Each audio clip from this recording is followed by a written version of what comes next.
On this episode of the Star Wars Time Show, Matt and Nick will sink their scummy teeth into the latest episode of The Bad Batch titled The Harbinger.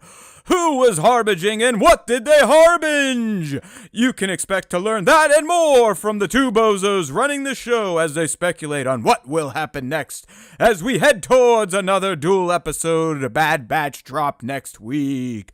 They'll also riff on the upcoming Skywalker Saga marathon in theaters and where fans can get a sneak peek at the Acolyte before its June release. Of course, the show will end with the question of the week responses and the latest round of top 5 Star Wars fan Punch it, Chewie.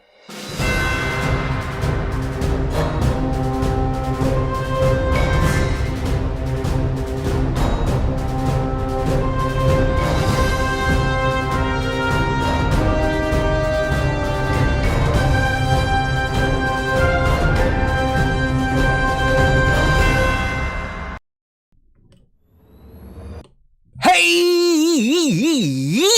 now, everybody! Hey now, how's it going? Welcome back to the Star Wars Time Show, the only stupid show that dedicates a weekly segment to their small but powerful and faithful fan base. Welcome back, fandos. Good to see you here in the live stream. We got Johnny, Bango, JRO with the name change, and I know Bat was in there too. Welcome, welcome, welcome. If you are a podcast listener and you want to dip your toe into the deep end of the live stream pool, don't forget, new date, 5 p. East Wednesdays, youtube.com/Star Wars Time Show. Yay! There's some more Jabba tongue for you, Johnny. Hey now, yeah, hey. It's always good to be alive, I guess, sometimes, you know. I'm trying to get better at that, Nick. Yeah. I will say, this is as a product of the 80s and a Mang, I don't like admitting this, but I'm getting better at it. But I have finally entered into therapy.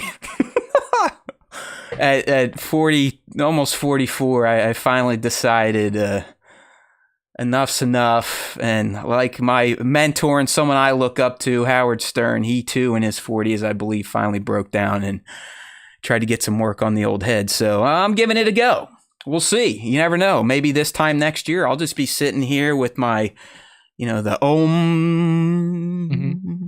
barely sweating, barely raising my voice, and young Nick will be the one getting all crazy and wild. I will be the angered one. or you could have the therapy sessions like Tony Soprano, where he just gets even madder because of the therapy. Exactly. I mean, unlike Tony, I don't think I'm going to want to have sex with mine because he's male, bit schlubby, but yeah. It's interesting. I'll tell you what, it's something else. If you've been someone that's like, I've got shit figured out, I know what's going on, but you really don't, you might as well give it a try. You never know. It definitely feels like it releases the pressure valve that I feel is always at an 8 out of 10 within myself. But hey, we're not here to talk about real life bullshit and my mental problems. You guys get to see my mental problems play out on this lovely show every week anyway, so we'll get right to some not Star Wars kicking off things. We do have a little pop culture talk today to get into, starting with Ghostbusters Frozen Empire. Yep, myself and my little movie buddy, my daughter, we went and checked it out over the weekend after she recovered. She was out for a full week last week, Nick. Finally diagnosed with pneumonia. So yeah, she was a little rough around the edges, but got her out Saturday to rejoin society. Checked out Ghostbusters, and I'll tell you what, I'm not sure what movies the critics saw versus what I saw and Charlie watched, but I found this, I guess, Nick, it's a sequel. It's a sequel of the actual Ghostbusters 1 and 2, but it's also a sequel of the kind of the new fork of Ghostbusters that started with Afterlife and Jason Reitman taking things over from his dad back a few years ago. And, I looked before we went live, Nick. I mean, Rotten Tomatoes, the critics have fucking flambéed it, like 44%. Audience is clocking in around 84, 85, and as usual, I think the audience is more correct on this one. I would definitely rate Ghostbusters Frozen Empire up closer towards an 8 than a 4 like the stuffy critics had it at, because it's just, it's good. It's like Afterlife, where it's expanding upon the new cast while also honoring the old and kind of bringing in some of those nostalgic feels that old people like myself that grew up with the Ghostbusters in the 80s and 90s will appreciate. So the fact that my kid is in the Ghostbusters based on Afterlife and now this movie should be proof enough that young Reitman, I know he didn't direct it this time, but he helped write it. His dad Ivan helped create the original. Yep. Knows what he's doing. And it does feel like Ghostbusters is even more of a franchise now than it was. Does that make sense? It's like, it feels like it took them a few decades, but they finally created Ghostbusters 3 and now 4. And I'm not counting the offshoot with the females, not because I'm a misogynistic pig, but I do believe that one was kind of completely disconnected from traditional Ghostbusters, right? Or no? Because I've never even seen it. So yeah, I mean, I do think that they did a really good job of rebooting, or whatever you want to call it. Like, I really enjoyed Afterlife. Like, I thought that Afterlife was fantastic, and I think it kind of did a similar thing to like what they were trying to do with Jurassic. Like, Jurassic kind of did a full reboot in the middle, but then by the third movie they realized, like, hey, we really need to, bring the old cast back into this. So I think that it's kind of similar to what happened with Jurassic World 3. But yeah, I mean, I was a huge fan. Me and Taylor just watched the trailer yesterday for Ghostbusters, and I was super excited after watching it because I hadn't really seen anything on it until yesterday. Yeah, I mean, I've always been a huge fan of Ghostbusters. Yeah, it's just like, I mean, if you like the franchise, you're going to dig this. If you like, fantasy / light horror, you're going to dig this. It probably is a little bit darker of a tone than most Ghostbusters. It gets a little real, especially with the young girl's narrative in the story. But overall, like I said, plenty of nostalgia. The green guy is back. Everyone loves Slimer. He's essentially a part of the main cast, if you really think about it. I mean, he made it into the cartoon and whatnot. He was always the most famous of ghosts outside of the State Puff. And they return in glorious fashion. The little ones from Afterlife come back. So it's fun. It's a fun movie. It feels very Ghostbusters correct. Unlike Afterlife, I didn't get that emotional punch that movie kind of gives you at the end when, Egon comes back in ghost form and is helping his granddaughter and then says goodbye to his daughter. That stuff fucks me up a little bit. It's just, like I said, anyone that's a parent and you may or may not, do stuff to your mind with plants, you get kind of soft and emotional in your old age and stuff like that kind of works you over. But I highly recommend Ghostbusters Frozen Empire. Give it a watch. My little movie buddy and I will be checking out the new Godzilla Kong flick tomorrow. So we'll report back next week to let you know if the critics or the audience has it correct. Yeah, Devin, that's what I mean. Like the Egon moments in Afterlife, I think are just choice. Like they were perfectly done to where if you're a fan of Ghostbusters, the characters, but just real life relationships, it smacks you in the face. Yeah. I mean, I thought that those moments were done really well, and I was kind of curious leading up to it, like how they would handle Harold Ramis's passing. He was dead, and they had to essentially CGI him in ghost form, right? Yeah. Like they fully brought him back to life, I guess you would say, for lack of a better term. Through CGI, and I think the way they did it was fantastic. They didn't over rely on him being a part of the film as a ghost. It was very poignant moments, and it was done so well that I couldn't complain about it at all. So yeah. I was very happy. And like I said, Frozen Empire just keeps building upon what was started in Afterlife. So give it a look-see. All right. Definitely plan to. I do have. Yeah, I'm sorry. Nick, questions for you. Nick wants to test my Dune lore knowledge, which isn't as deep as Star Wars, but I have been watching way too many YouTube videos about it since the second one came out. So go ahead, hit me. Yes. So, I'll just say, light spoilers here. I'm not going to be giving up too many of the plot details. It's been out for a month, and the book's centuries old. So that is true. So, just heads up. So, one of my questions is around the end fight between our supposed hero, Paul and Fade. Yes, between Paul and Fade. So here's my question to you, and maybe this is just me thinking about this too logically, as I usually do with sci-fi properties. Wouldn't Paul just destroy this guy? Because from what it is, or how it's portrayed in the film, Fade has only ever faced slaves that were drugged.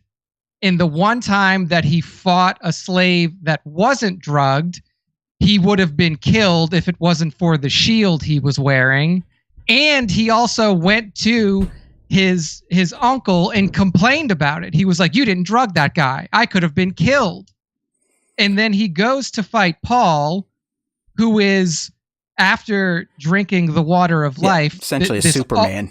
Like this all-seeing being. He's a god. Yeah. Like he literally has the power that Doctor Strange did in Infinity War, where he could see every possible outcome.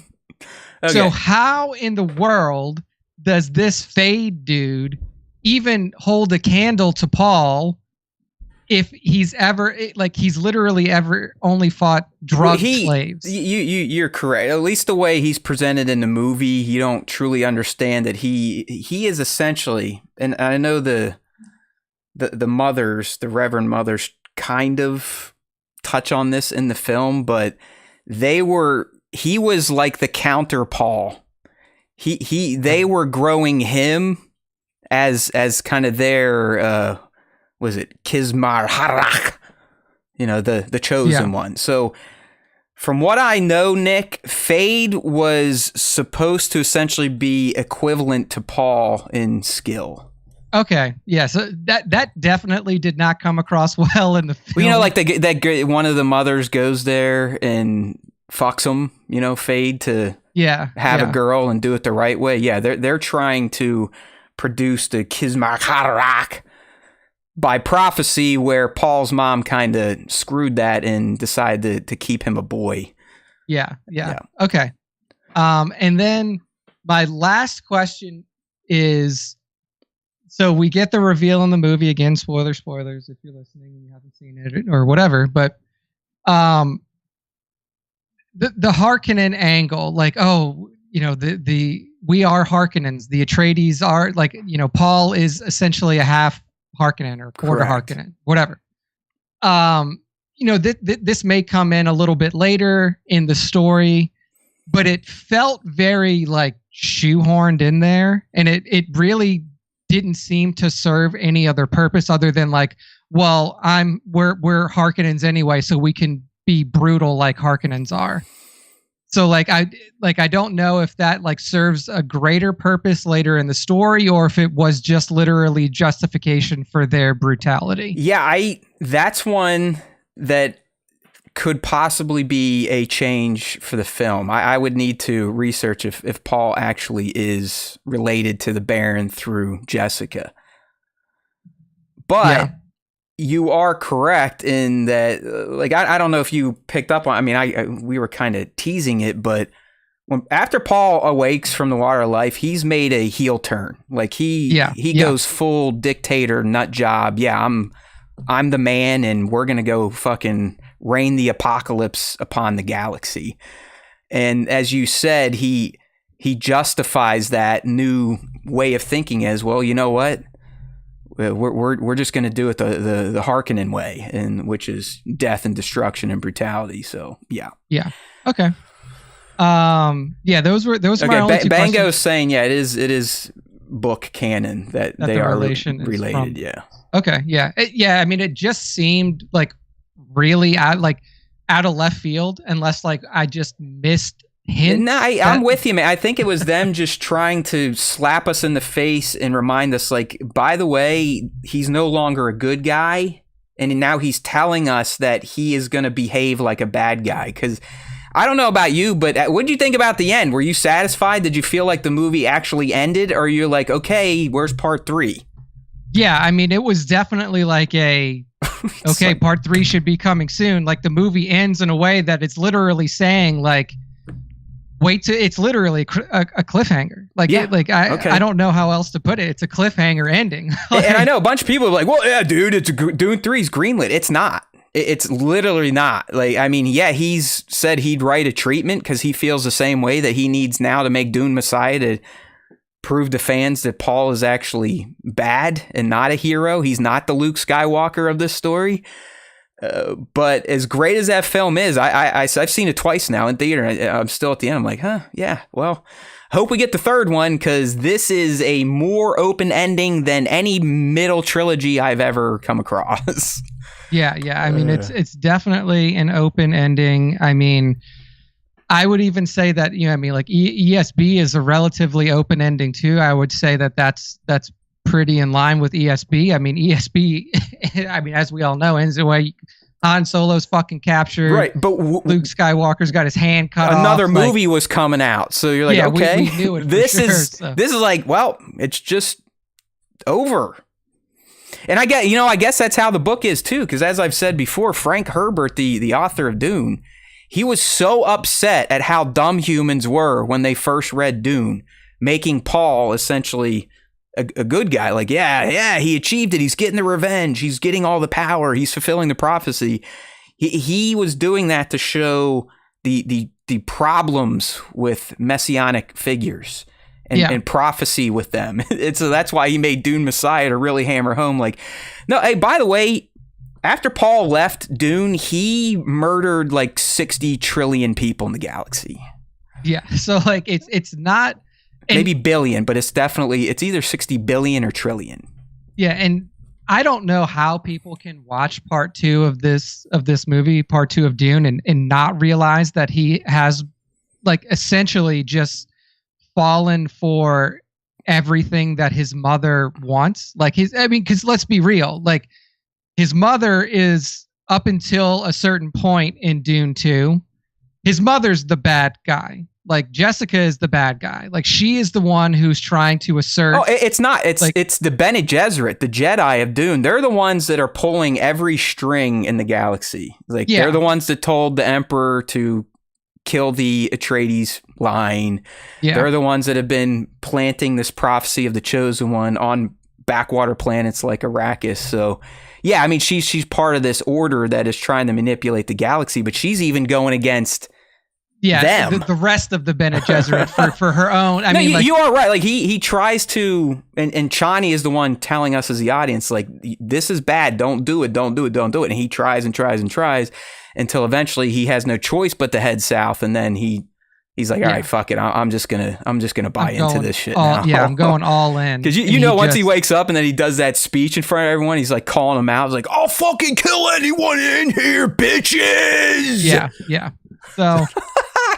I just thought it was interesting, and I also thought that it wasn't very like light-handed. That they're like, he's not a good guy now. Mm-hmm. Like he's and the person that you should look to for that is Chani. Like she is the moral compass of this 100%, which is a 180 from the book. She is a Kool-Aid drinker in the book. I mean, she's just as bad as Stilgar with the like Lisa Nagalib. Like, oh look, he's walking on sand. He's Lisa Nagalib. So, but that's a good change. I think that. So like my overall review of the movie, I thought that it was obviously well made. I do feel like it was probably 15 minutes too long. Like they probably could have cut it down a little bit. While we were like Taylor definitely fell asleep while we were in the theater at some point. But I enjoyed it. I thought that the story was well done. I think that, Villeneuve is a fantastic director. Like he's really good. And, I mean, I think if anything, this series is a very heavy-handed commentary on religion and how religions get started and how religions, like, regardless of what their origin point is, can literally take over and destroy a society. So yeah, I mean, I would give. Sorry. Go ahead. No, go ahead. What Chani was essentially telling us all was, Paul, you didn't free my people. You've enslaved them even more, essentially. Yeah, exactly. So I did think that it was a very cool commentary on that side of things. Obviously, my open questions that Matt has now helped me answer. But yeah, I mean, I'm excited to see Dune 3, Dune Messiah. Hopefully. When it comes out, like, who knows? I mean, it's as recent as a week or two ago, Denis has been like, yeah, it has not been, Warner Brothers has not put the money forth yet. So. Interesting. So yeah, I mean, the way that I'm viewing this part 3 is kind of like part 3 of The Matrix, where it's just like, okay, we had these two movies that were like the setup to the war, and then now it's wartime. Like, now it's like all out, like, war. So, you know, potentially that's what we may see in Messiah, and I don't know ultimately what Paul Atreides' fate is, but you know, I assume that we'll get a good idea of that within that film. It gets weird. Too, so. Like I just know his progeny ends up becoming a half human worm god emperor of the galaxy. Nice. Yeah. Okay. All right. We think a little Star Wars time. How about we do it? Let's talk a little Star Wars here. Yeah. Yeah, real quick. Speaking of movies, Star Wars, and you know, Nick and I, we teased this last week just based on a tweet. So we're always first to the game here. But Nick, it has been confirmed. The Skywalker saga in total will be coming to theaters for a marathon on May the 4th. May the 4th just so happens to be a Saturday this year. And if you've got a strong bladder or you're okay wearing an adult diaper, you can sign up now for the 20-hour marathon. Dude, I mean, 20 hours. Here, like, dude, that's a journey, you know? Like, I don't know if I could do this in at my current age. Like, I've done straight through marathons of you know, the prequels and the OT before the sequels came out. Obviously, you're talking about roughly 8 hours less of film time, or somewhere around there. 7.5 hours of film time cut down. I've definitely done that before. But I'm in the same boat as you. I'm not doing 20 hours inside of a movie theater, like, where I'm literally paying for, like if I want a drink, I have to go pay for it from the concession stand. I can't pause the movie if I have to go pee. What are you going to do? Like, do you just not eat for 20 hours? Do you just be like, today I'm fasting for 20 hours because I'm going to see all the Star Wars movies? Yeah, I have no idea. Yeah, I mean, I think it's really cool, but I do think that the size of the film franchise has now gotten too big to do it all in one sitting. Is there an age in young Nick's life where you would have been like, yeah, fuck it, let's give it a go? It was the age where I was still doing, like, midnight releases for like video 20s games. In your 20s. Yeah, like late teens, early 20s, like maybe even into my mid 20s. Like, I would probably still, like, you know, do it, but I think that now I'm just not there. And it's also like, I have a good setup in my house to where if I want to watch them all, I would rather do it at home, where like I have Dolby Atmos surround sound, I have a big TV, like I have snacks at home that I can eat, and booze, drugs, you name it. Like, I don't need to pay to get in. Like, so I think that I'm just personally at the age to where, like, that does not seem enticing to me. Yeah, I mean, I got the listing up here now, Nick. It's 20 hours, 22 minutes. Saturday, May the 4th. The other good news, if you don't want to sit through this slog and if you just want to check out The Phantom Menace, they're still doing that. And as Nick and I teased last week, there will be an exclusive look at the Acolyte pegged on to the beginning of that. So I'll probably dip into that. Go check out a little TPM for its 25th. But yeah, I'm with you. I would have to. It would almost have to be I'm renting out the theater. It's all my friends, and drugs in public are legal. That's kind of how I would have treated it as well. It's like it would have to be like a personal event for sure. Yeah, like just, sitting around maybe for the first 3 movies, we do a mushroom trip. If we're still alive, the next 3 movies, we kind of settle in just, some vapes, maybe some edibles. And then the sequel trilogy will be ready to eat some fungus again. So I think that's pretty much the only way I could get through it if I was partly on Planet Z. Not because it's Star Wars, it's just 20 hours in a theater with a bunch of fuckheads, probably. So yeah, I mean, and that theater, like by hour 7, it's just going to start to smell like just people in there sweating and eating and farting. Mm-hmm. It's just, it's not going to be a pretty scene 20 hours in. I hate busting on like-minded individuals, but most diehard Star Wars fans don't quite have the hygiene of young Nick and I.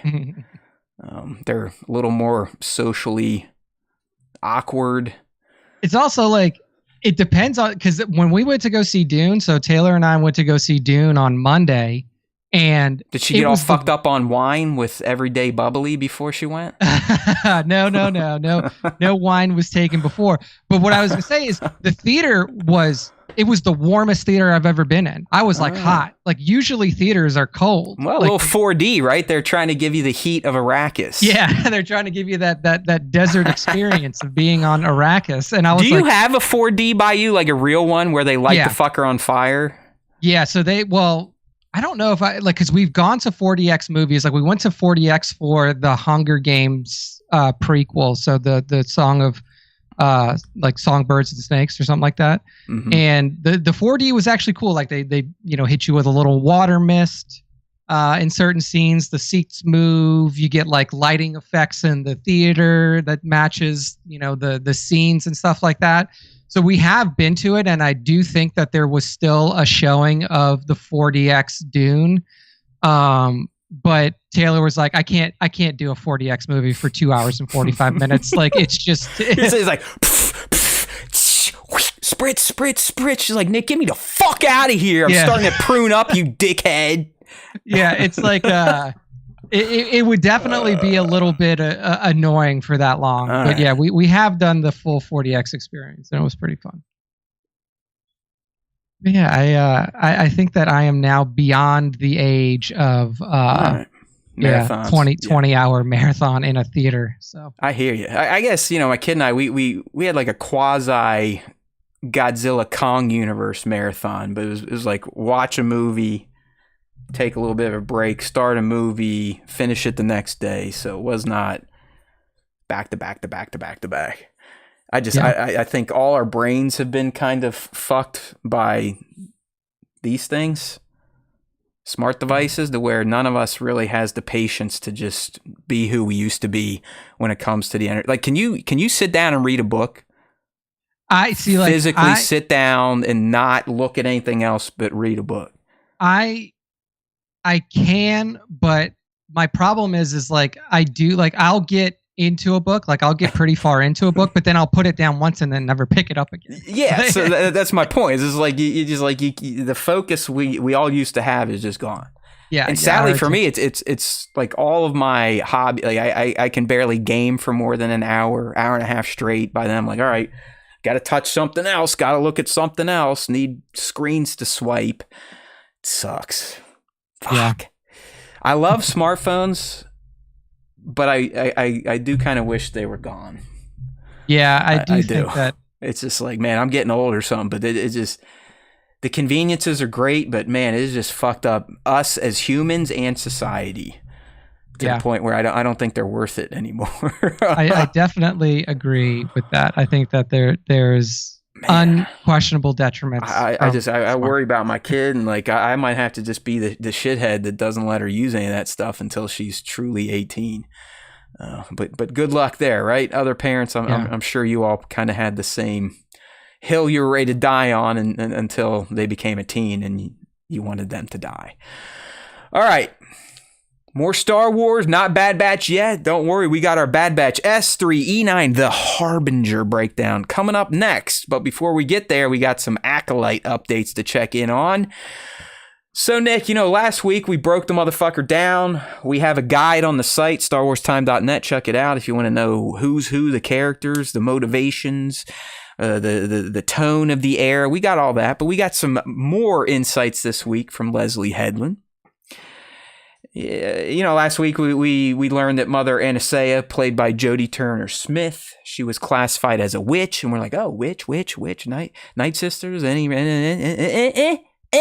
Well, Nick, we get an answer, and this is why I'm starting to love Leslie Headland as a Star Wars showrunner, because I think she has been quite expertly laying out what her series is about, peeling back enough layers to get people intrigued. Right. Like the intrigue is there, plus us weirdos, we can kind of see, all right, she knows what she's doing. I like what I'm seeing here. I can see the Star Wars influences. But she's not giving away, she's not giving away the goods here. And she sat down with IGN to kind of talk about the Acolyte, and this is where we got the reveal, because she went into more of the influences from other Star Wars. And she also clarified a bit some of the concerns we had last week when we're like, there's going to be nods to the Clone Wars and the original trilogy, but those are like hundreds of years away. How are we going to do that? But anyways, here we go. This is Leslie on the Acolyte's Star Wars influences. And she's starting with the Jedi. I think you're seeing the Jedi when they are this very, very large institution, a benevolent one, but they are closer to who they are in the Phantom Menace than obviously in the OT, where you feel like they're almost extinct. In a weird way, in the Phantom Menace and the prequel trilogy, the Jedi outnumber the Sith. And then in the original trilogy, the Empire outnumber the Jedi, which is why a show based on the bad guys is interesting to me. In that era, what does the underdog look like, even if they're the bad guy? But also, the Clone Wars inspired the Acolyte a lot, being inspired by Night Sisters. We don't have any Night Sisters in this show, but being inspired by them, being inspired by Asajj Ventress. My favorite episode is The Wrong Jedi. I definitely took some inspirations from that. All right, if you know what episode that is the episode Ahsoka chooses to leave the Jedi Order. Asajj is in it helping her out. And if you think about really the theme of that episode, it's 100% what the Acolyte is going to be, where the Order essentially turns on one of their own and causes them to leave. Yeah, it's fully based around power dynamics in the galaxy. And that's kind of like, that's what we talked about last week. And that's what Leslie had mentioned last week is like, the Acolyte is based around not like looking at the Jedi as bad guys or anything, but they are in the galaxy the sole arbiter of power when it comes to who can use the Force. And you saw what could happen to an innocent person when the full weight of the Jedi Order comes down on them in that episode, in The Wrong Jedi. Like regardless of what of Ahsoka's innocence or guilt, she was excommunicated and dismissed. Like she chose to leave, but like she was being destroyed by the Jedi Order because of the power that they hold. None of them trusted her just based on her word outside of Anakin. Exactly. And then it literally took an attack from from Barriss Offee in the dark side for them to be like, you know what, maybe we fucked up here. Mm-hmm.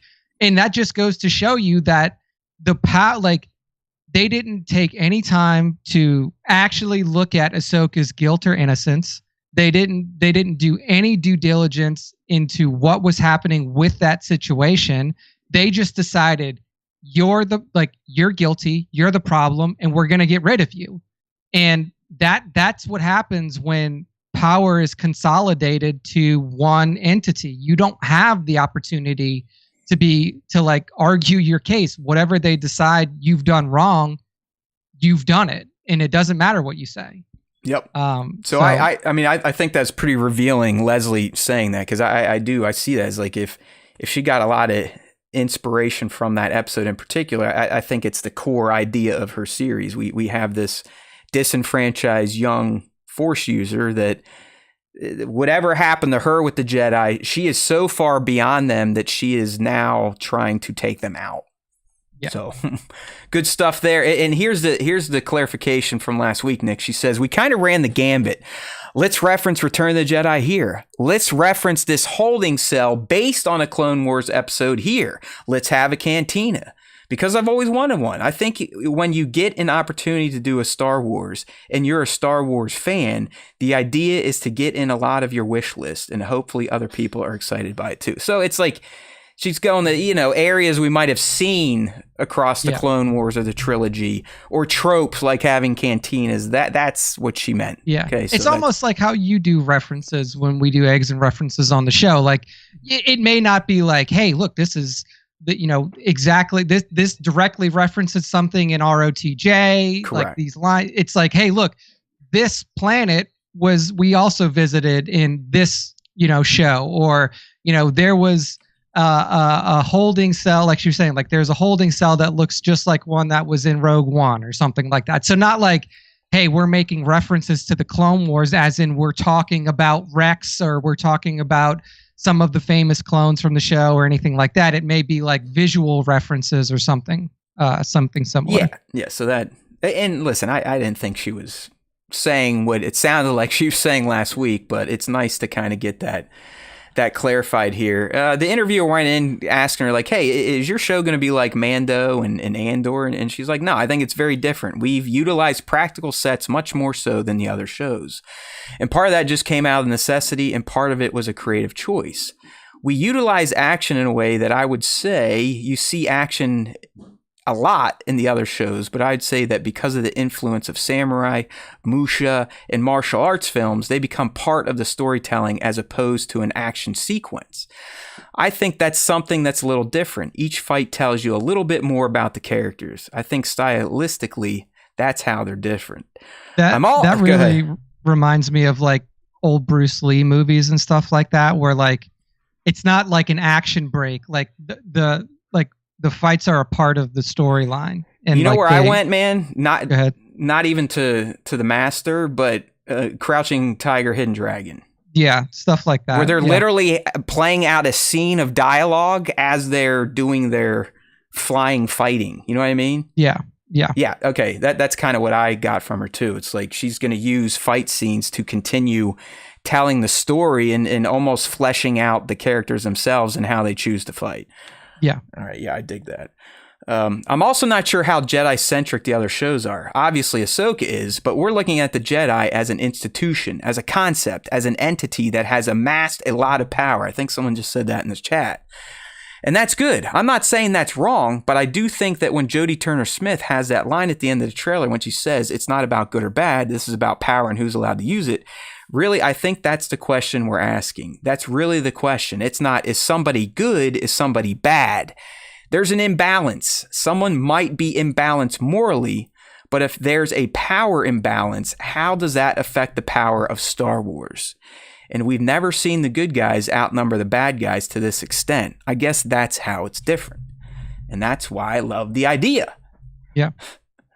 All right. I mean, she like hit on all the notes that we were just discussing. And I do think that of all the shows that have come out, there's really never been one that has looked at the entity of the Jedi Order as critically as this show will. I think that there was obviously some of that in the prequel trilogy that just kind of came up naturally in the storytelling. Like, look at the flaws of the Jedi Order through its own destruction. But this is more looking at it through like, hey, the Jedi Order is still healthy. It's still running. There's no imminent threat to it, but that doesn't mean that there's not a problem with it. Yeah, we actually got Mando Pirate in the chat, who seems to be a reader of the High Republic, and they're straight up saying, yeah, Jedi are completely different in the High Republic. They have complete autonomy. They do what they want. They aren't lapdogs of the Senate.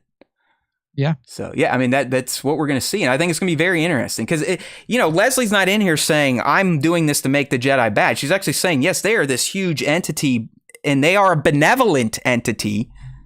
But sometimes when a single entity, even if they're good, with all the power, remember, it's not about good or bad, with all that power and control of the power, how does that affect everyone else? Yeah.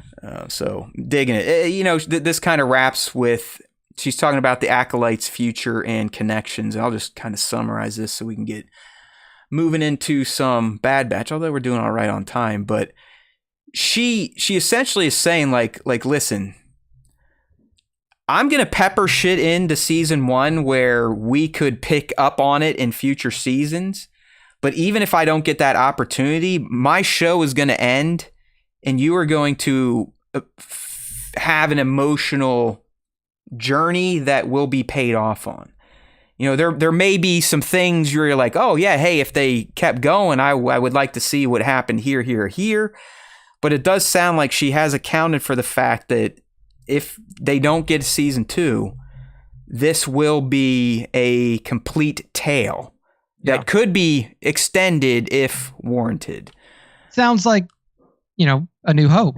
I think that's the exact way that A New Hope ended. Like A New Hope ended in a way, and George had to end it like this because he didn't know if it would do well, and he didn't know if he would get a chance to make any more Star Wars films. But it ends in a way where it's like, hey, this movie's over. The heroes won. The bad guys lost. Like, hooray, Miller time. Like, but it still made sense when ESB came out, and you were like, oh yeah, like the Empire wouldn't just be fully destroyed because one space station got blown up. Like, this is a galactic wide evil empire. Like, it makes sense that it continues, but it also made sense that there was a nice wrapped up ending for A New Hope. Yeah, so hopefully it does well. Sadly, based on the fuckheads of the world, they're going to do their damnedest to bomb the shit out of this series. I mean, listen, I'm not surprised at all. I guess I'm more disappointed than anything. But I knew when this show was announced years ago, when they were giving it to a trans creator that looks like a traditional female, that it was just instantly going to start pissing off the incels. And they came out in full force last week with all the nonsense you would expect that they'd be talking about, worried about the lack of white men and all this stupid shit. And it's just like, I wonder what I know some of them already are old. Like, they're just pieces of crap. But like some of these younger people, do you think they're ever going to wake up one day and read this shit and go, man, I really was a fucking pile of crap? Yeah, I mean, you would hope so. I mean, I think that like just discourse in general, especially around like popular franchises, specifically popular franchises that were birthed out of like nerddom or like, the geek sphere. I think what needs to be done with that is they just like, and this would hurt the creators, but like, you just don't announce who the creators of a show are anymore, or even a movie. Like, you just don't. I know, but did you hear how fucked up that is? It's like, to maximize our potential, let's not let people know that this may be a not white guy. Yeah, but I mean, like, not even to maximize the potential of the show. I was thinking of it more from the angle of like to protect these people from harassment. Yeah, I get you. Like, Ryan literally was getting death threats. He was worried for his family's safety. Like, this is unacceptable by any standard of civilized society. And it's like, and I don't think it's gotten better. No, dude, it's only getting worse. And you and I, we've talked about this. There's a demarcation point for all this, and it's 2015. It is the launch of MAGA not only destroyed political discourse and decorum, it has now enabled even fandoms over fake shit to start treating each other like piles of garbage. It's just, once a prominent national figure that became president normalized treating other humans like garbage and not real people, it's over. Like, we're never putting that genie back in the bottle until this mythical magic guy in the sky I've heard about does what he has said he would do and used to do at regular and fucking take us out. That's it. That's where we're at. Whether you all want to believe it or not, it is done. It's done. Yeah. This country as founded is over. Will never be the bright beacon of the world again. It's done. It's over.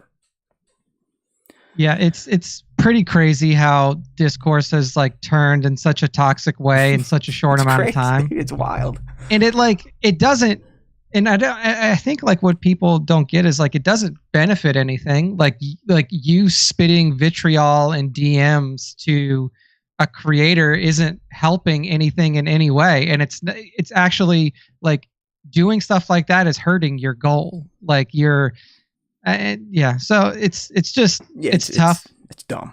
It's like tough to even be able to have a civilized conversation around it, or to like be able to speak about it even amongst just me and Matt. And like I could guarantee you that if enough people listen to this, we'll get a bunch of hate in our comments and on our Instagram and stuff like that. 100%. Like, I mean, we've driven away plenty of people when I drop in a little bit of my political discourse, and that's just how it is. I mean, no one can handle any of this talk. It's like, nope, I'm gonna clutch my pearls. I'm right, everyone's wrong, even if the facts are right in front of my fucking face. There's 1-6 shooter. Hey there, Trevor. He's showing up. He's going to try to get out to see A New Hope because he just saw ESB and Jedi in theaters. Nice. Hey, let us know if you make the full 20 hours, pal. That'll be quite a feat. People should get a trophy for that, or at least a medal. Yeah, like get a little "I did it" medal or something when you come out of there. I did. They give you that, and then they give you a bar of soap to go take a shower. Like dude. All right, Nick. It is Bad Batch time. Bad Batch Season 3, Episode 9 dropped today. The Harbinger. As Nick and I laid out last week, a Harbinger is a bringer of bad news usually, or a bringer of something, and that's exactly what we got this week. My full review, which has been much shorter now because I'm back to actually writing scripts so I don't talk for 8-10 plus minutes, is out now on youtube.com/Star Wars Time Show. So feel free to check that out with the other 14 people that have done so since 9 o'clock this morning. But in the meantime, let's check in with young Nick. We always kind of get how we felt about an episode, then we'll start drilling into the nitty gritty, as they say. So Nick, what'd you think of the Harbinger and the narrative that she brought to your favorite island in Star Wars, Pabu? Yeah, so not my favorite episode for sure. I think that the only thing that this episode achieved was obviously to reintroduce Ventress to the galaxy. Unfortunately, I don't think that this episode needed to bring her back, and I think that her inclusion in this was purely probably to just set her up for inclusion in future shows. And I really do think that, and this is from you, Matt, because we had a brief conversation about this before we went live, but I really do think that this episode did nothing but muddy the waters for people who are watching this show. And especially the fans we know that have a hard time just processing Star Wars to begin with and what they're seeing, you know? Yeah. So I really do think that, and like this may be the first time that I've ever said this, but like this episode may just be a detriment to the whole season. Like I don't see. Damn. I understand the fact that like they wanted to bring Ventress back for whatever reasons that they have, but the way that they've done it in this show has only will only cause more confusion around Omega's character and what her, what her use is, or whatever you want to say to it. And it didn't even further the story along. I guess they have the question answered of what does the word M count mean, but I feel like they could have done that in a way that actually was a little bit more informative to the story of the season and doesn't complicate the storyline for the characters. Like, I just don't think it did anything. Like, I enjoyed seeing Ventress, of course. Like, Ventress is an incredible character that was with us throughout the Clone Wars and really had a striking impact in terms of how we perceived villains in Star Wars animation, and like how we perceive the I guess you would say like the Sith master Sith apprentice relationship. But I think her inclusion in this episode was honestly like totally unnecessary and maybe even detrimental to the show. All right. I'm going to take a different tone. I wouldn't say it was detrimental or unneeded. It was definitely fan servicey. Like you could have brought someone else in. I mean, you could have brought Ahsoka for Christ's sake. I mean, just like anybody. She's a Force user too, and closer to a Jedi. But listen, I get it. If everyone wants to know the secret here, Dave Filoni's the one we've now found out today. He's the one like, yeah, we're doing this. So that this wasn't even Brad and Jennifer. This was a CCC or whatever the fuck he's called decision. Chief creative. See, I don't find it detrimental. It makes a little sense. She was in the Bounty Hunter Guild. We knew that. So yes, she'd have a connection with Fennec, and maybe they talked. And we also know that she has connections to Quinlan. We know Quinlan has connections to the Hidden Path. So the fact that we have a bounty hunter that knows about M-count bounties and is actually actively trying to not collect on them and possibly protect them, that all kind of lined up. Where I think I'll agree with Nick on the detrimental stuff with Asajj was at the very end, where she's just so fucking cryptic on Omega's M-count level that I believe it can confuse some of those out there that still don't quite understand what is happening in this show. So I guess I might as well just kind of get into it while we bring it up here, Nick. But the way I kind of take it is like I'm still going with like Omega being Force sensitive is a moot point. Everyone in Star Wars technically can be Force sensitive. It's just how adept are you based on your M count at learning and training in the Force. So that to me is still means nothing, even though that's kind of the angle Asajj was coming from. But that made sense to me. Like in universe, Asajj only knows that the Empire is after these M count bounties. She, just like everyone else in universe, but not us, has no clue the real reason the Empire is after Omega. We know that. Which is why Omega's conversation here with the Bad Batch was so fucking muddy. Because I get it. Like, hear me out. From her perspective in universe, her thinking that the Empire's after Omega because she could possibly have a high M count makes complete sense. I think the way they went about that, though, at the end could confuse certain viewers. Because I saw a lot of it in the forums. Like, there it is, confirmed. Force sensitive, that's why she's special, that's why blah. I'm like, no. Even at the end there, like we don't know what she was lying about. I wrote it down. She's like lying about what? Was she lying about Omega's M count?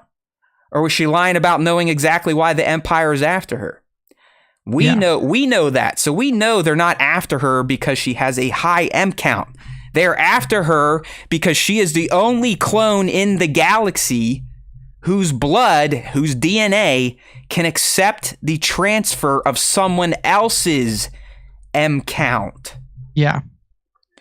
But I'm with you. It's like, because at the, she essentially tells Omega, like, yeah, no, you're a dud. Omega leaves. Crosshair calls her out, and she's like, well, yeah, which one? Or it's like, yeah. Well, is she or is she not? Because then at the end, she's also like, well, if she is, she's going to have to be trained. It's like, well, Asajj, is she or is she not? And does it really matter in the end? My point being for everyone is Omega having a high M count or not has no bearing on why the Empire is coming after her. Yeah, those are the M count bounties. Those would be like the Grogus of the world. I actually think Beyond the Dune Sea had a good point. Grogu might have had an M count bounty out on him. I mean, there was probably like every known surviving Jedi definitely had a fucking M count bounty on their heads. I guess my issue is that like this information coming from Asajj just doesn't make sense in this show. Like this character was never involved with the characters that are in this show. This character has no now our assumption is she's not even going to show up back in this show. it like for the rest of it. So like she literally popped in. Maybe at the very end I could see if things play out the way they kind of set up here. Like maybe she comes back in it, but like there was a much better way for this information to be doled out, and it was right in front of their face, and they chose not to do it. And the answer was what you mentioned. It was Ahsoka. It was we talked about it last week. I mean, this is your answer. And not only would it have been more informative, it would have been coming from a source that is trustworthy, because now, like at the end of this, they're basically like, can we even trust anything that this woman just told us? We have no idea who she is. Like she just and that's why I said like all this conversation was useful for was to muddy the waters, to make things more confusing. And I don't know if that was their goal, is to like make it to where the batch just truly doesn't know what's going on and like has to rely on unsubstantiated or unreliable information. But I just thought that it was a miss. Like when I said that, you know, if Ventress is in the show, it should be meaningful. This isn't what I pictured. I don't think that this was a meaningful way to bring this character back into Star Wars, especially after a death, you know, like a canon death. So I think that it was very I think that's the bigger thing. Like if you're gonna do something like this and kind of in quotes retcon existing canon, because they are gonna go back and kind of band-aid this shit. Yeah, they're like Nick said, it should be purposeful, and I do still think this is going to be purposeful. I honestly think this was a backdoor pilot. Could be. It could be. I mean, there's a good chance that the next animated series is Asajj and Omega. I mean, it definitely could be. And here's what I'll say: if they like, we're functioning off of the idea that like Omega, like everybody, has some M count. Like we like technically by Star Wars canon, everybody has midichlorian count. Like it's just the level of midichlorian count that decides whether you're force sensitive or you're not, or you're super. We do know the clones technically did not, right? Because dude, that's what I'm saying. Well, I mean, Asajj, I think she dropped the line like, yeah, the clone, you would be the first clone or something like that. Yeah, I mean, I guess it like maybe I missed that line, but it wasn't ultimately clear to me. But like that's what my thought was, is like you can't make this character force sensitive. Like you can't. It doesn't make any sense in how the story is told for this one clone to be force no, sensitive. That's the secret, Nick. You hit it. Like it's not that she may be force sensitive, it's how is she force sensitive. That's the big secret. And as Nick's been saying, we got zero answers, or we didn't get any closer to that secret through this episode. And I'm with it. Like I'm never gonna call Star Wars filler. But outside of just the radness of having Asajj back, looking sexy as fuck, great in wet hair, dry hair, I'm definitely digging her. That was it. Like this episode did not move any of the narratives forward outside of foreshadowing that we're probably going to see the Pabu destruction next week. Yeah. I mean, it was honestly like, I was really just disappointed. And like, I really do want to follow this storyline closely, because if they move Omega's character in a way to where like somehow she has the force, I'm just going to be so disappointed, you know? Like I feel like it depends on how they explain it. Like if it makes sense why Nala Se gave her the force, and that's like something deep and lore rich, I'm down. If it's just somehow it was a miracle and she ended up force sensitive, a clone, I'm still gonna be like, well, that's kind of stupid. And then like if you do it that way, where like Nala Se fucking successfully made this random clone, like I mean not random, you know, like an unaltered clone. I guess you couldn't call her unaltered anymore though. Like if she really did make this clone like force sensitive by herself, then like then there's just a lot of open questions around like, well, is she just like a genius above anybody that's ever worked in cloning before? It seems to be, because she's the only living member of their race for a reason. So yeah, I just don't think that it benefits the character. I think that the character of Omega was amazingly strong and well written, and has proven over these few seasons that she is intelligent enough to not only survive as a member of the batch, but thrive and be an integral part of the team without being force sensitive. And now you throw this fucking 13th hour like random story plot into her arc, and it changes the way that you perceive her from the beginning. And I just don't think that that's beneficial for that character. Like, she doesn't need to be force sensitive. Like, not everybody in Star Wars needs to be like, no, I'm with force sensitive to be of importance, you know? And I don't agree. Yeah, so like that's my only issue here. And it's like I never wanted the force sensitivity to be a big thing either, and that's why this episode, like I said, it just muddied shit up. It was pretty, for people that could read the tea leaves, it's pretty clear. Like, yeah, Omega's clearly special. Why? We don't care about our force sensitive. Who gives a shit? Why is she the only clone that can accept other midichlorian juice? And we didn't get any closer to that. In fact, as Nick said, we just got a little nuts. Yeah.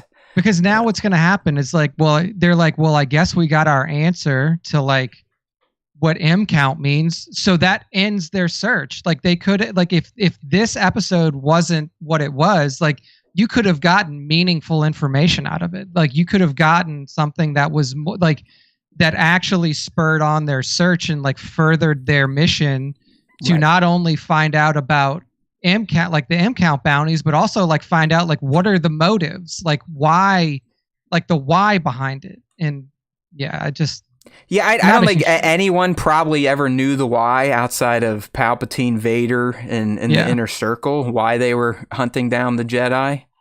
But yeah, I mean, she was essentially resurrected, brought in to explain to the Bad Batch and Omega that the M stands for midichlorians, and that midichlorians dictate how adept you are at learning the Force and how to wield it. That's it. That's really that's what was revealed today from Asajj. So, like Nick said, their mission is still wide open. They still have to find the real reason why the Empire is coming after her.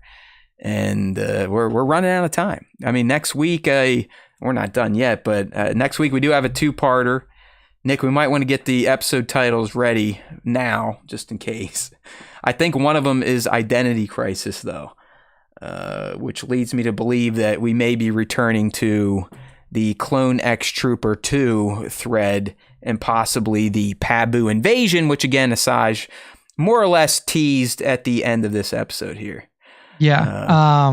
So the next two episodes are Identity Crisis and Point of No Return, and that is a double drop on April 3rd.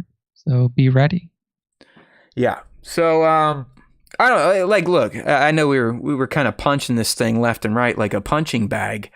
I still enjoyed myself. Like I said in my review, I think Asajj is glorious. I love this character. I've always appreciated her. I love this resurrected form, even though I didn't read the books. And I'm glad I didn't read the books, because now I just get to kind of experience her in this new form. And I think she's bigger, badder, better than before. You know, she's not just this wind-up death assassin that is just going to be brutal. She now, you can see, she does have compassion, empathy, a heart. Is that coming from Quinlan? Probably.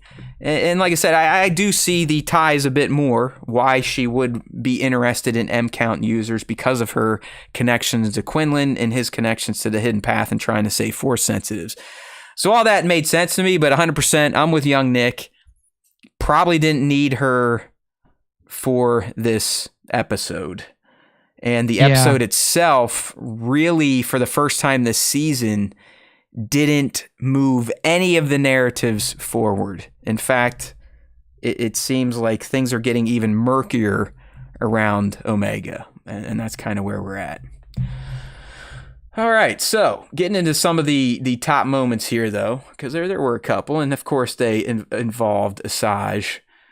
But the first one for me, Nick, is the initial showdown between her and Clone Force 99. I love the fight scene. I think it looked awesome. But more importantly, it showcased just how dangerous a highly trained and skilled Force user can be. So much so that the fact that we thought they would need Darth Vader to handle Clone Force 99 is laughable at this point in time. I mean, she beat 3 of them without even pulling her lightsaber, essentially. I mean, she had them all beat until, Crosshair snuck down and got the guns back. And then she's like, all right, you want your weapons? I'll go ahead and pull out mine. And once again, Omega comes back. It's like that. Is it from the show Atlanta, Nick, where what's his name? Glover? The fuck's his name? Donald Glover. It's a meme where it's like, it looks like he went out to get pizza. He comes back in the party, like the fucking room is actually on fire. Community. Okay, Community. Yeah, that was from Community. Yeah, that's kind of how I felt here. It's like Omega was sent on her task. Everything seemed okay. She comes back and literally sees her new pal force choking Wrecker.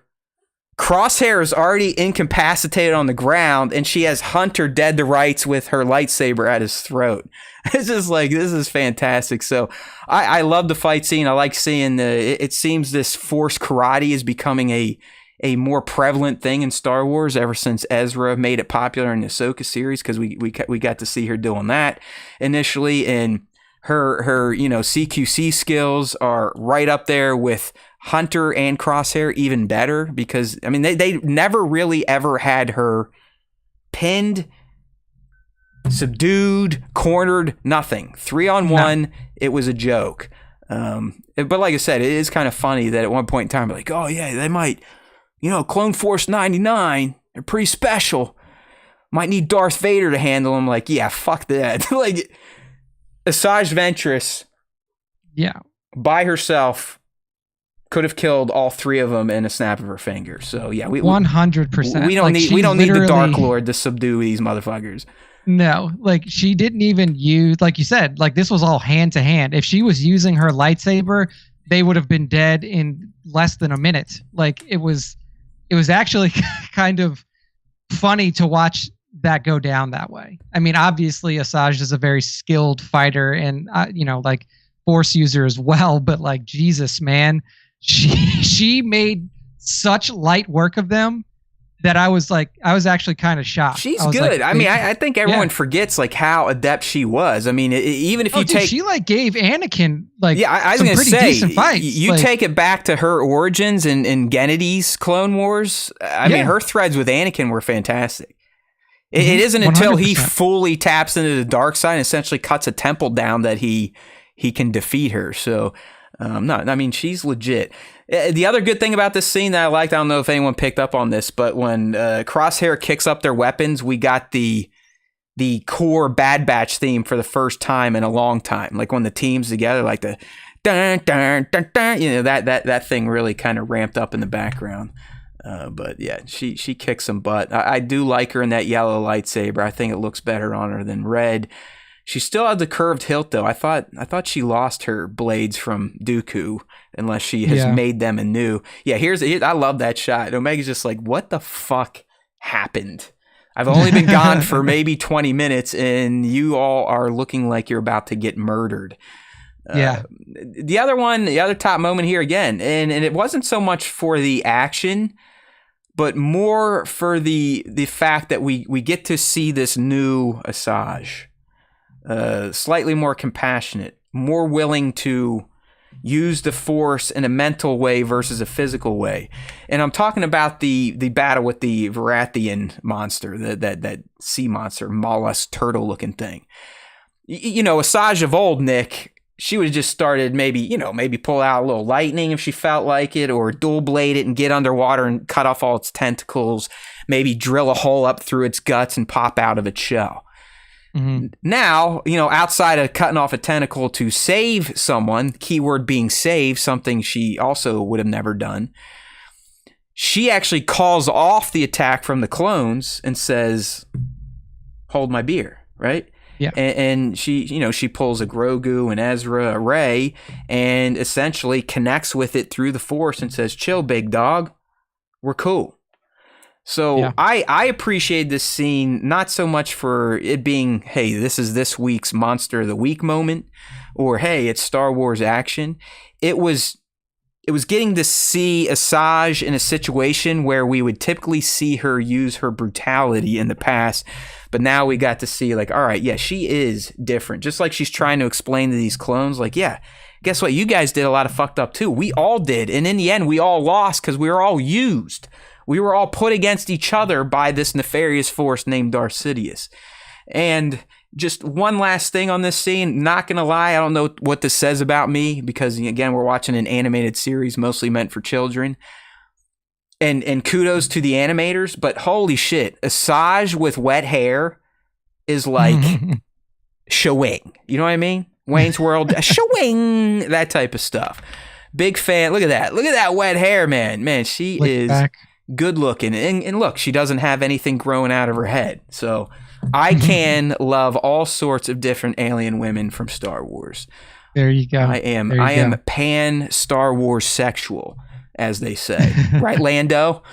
Final top moment.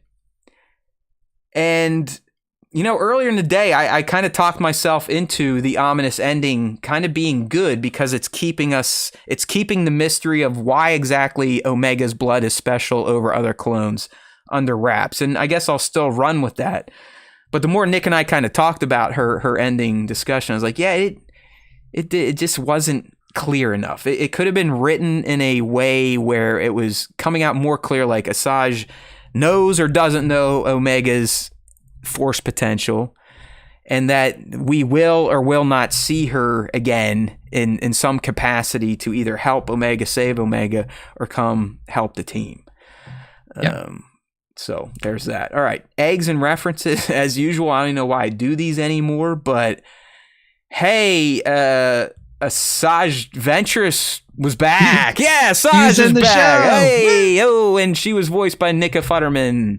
I guess you got that. So you got the voice actor returning 10 years after her last role as Asajj. It is funny to think, like, Asajj's last turn in Star Wars would have been season 5 of the Clone Wars.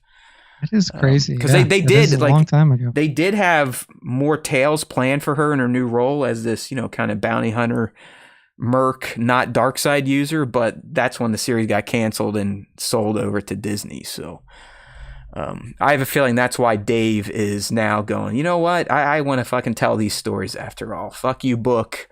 We'll figure it out, right? We got the line at the end to kind of somehow explain the return. But yeah, so Asajj is back. Here's the other big one. We heard midi-chlorians for the first time. Whoa! No longer just M count. Now we know what the M stands for. And then obviously the line at the end that was supposed to be the tip of the hat to you, Dark Disciple pearl clutchers out there. I got a few lives left in me. So, kind of teasing that she's like a cat and has many lives. So yes, the Night Sister magic is strong. Before you people start getting angry, remember it was promised early on that we were never going to get a story explaining how Asajj returned in Bad Batch. Okay, yeah, I think that kind of plays into what you were saying, though. It's like, well, then why are we even doing this? Because now you're just going to upset a wing of the fandom. Like, well, why are you breaking fucking canon and you're not going to get right to how she's back? So we are technically in a somehow Ventress returned window right now. Yeah, like that's the part of it that bothers me is like it didn't feel impactful. Like it didn't feel like this information that she gave literally could have come from anybody who has any knowledge of Jedi stuff. Like you didn't even have to go to a real Jedi or a Force user. You could have gone to a scientist. You could have gone to so many other people that could have been like, this is what M count means. Because that's all that she told them was like the word M count means midichlorian count, and midichlorian count means your force potential. That's all she told them. Like, so it just felt so weird that like this is why you brought her back. Like this is the reason that you resurrected one of the most loved villains from Star Wars animated, is to literally give a dictionary definition of what M count means. Like it just didn't do it for me. And obviously I'm glad the character's back. I think the character is fantastic, but I think that like by reintroducing her this way, all you've done is it's been like, well, okay, now she's back. We don't know why she's back. We don't know how she's back. We don't know when she got back. We don't know who she's working with. We don't know anything else. Like, so now all you've done is leave a bunch of open questions for hopefully a series that features her in a starring role will answer. And if it doesn't, then like, what the fuck are you doing? Like, yeah, and that's why I was saying I do feel like this was a backdoor pilot. You know, we might get a stinger or a tease one more time in this season, but she's not going to become a recurring character.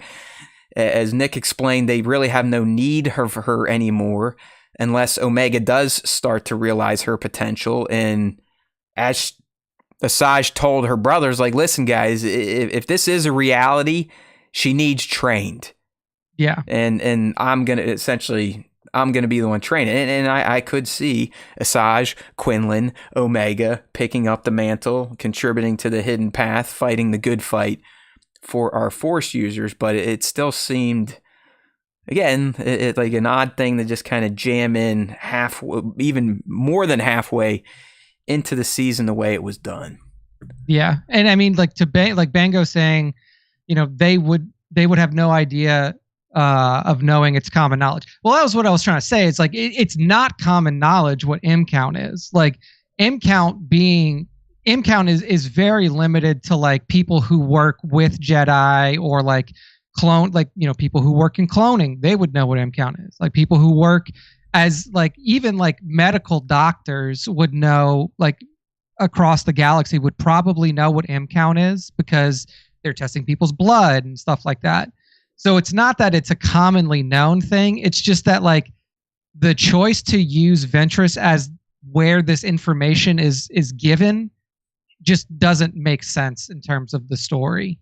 Like, and like Bat mentions like, well, she would know that the Empire. No. Yeah, let me handle that one. That was dealt with last week. Yeah. Like Rex was the one that told Hunter and them like, hey, there are bounties out on M count targets. They needed Asajj to tell them what M count meant. That's it. Yeah, that's it. Yeah, so like they already knew. Like they were like, they knew that there were things out for M count targets. It was Bat and Bango. You're arguing a moot point. They knew that the Empire was hunting M count targets from the end of episode 7. Yeah, the 2-episode arc where Rex is like, hey, pal, Hunter, you're never going to be able to just sit and chill and hide until you figure out why the Empire is after her because of the Empire is looking for these M count bounties. So the whole reason they teamed up with Fennec to get this intel was not to learn that the Empire was after M counts. They already knew that. That's Fennec was the ones like, oh yeah, M counts, Empires are after.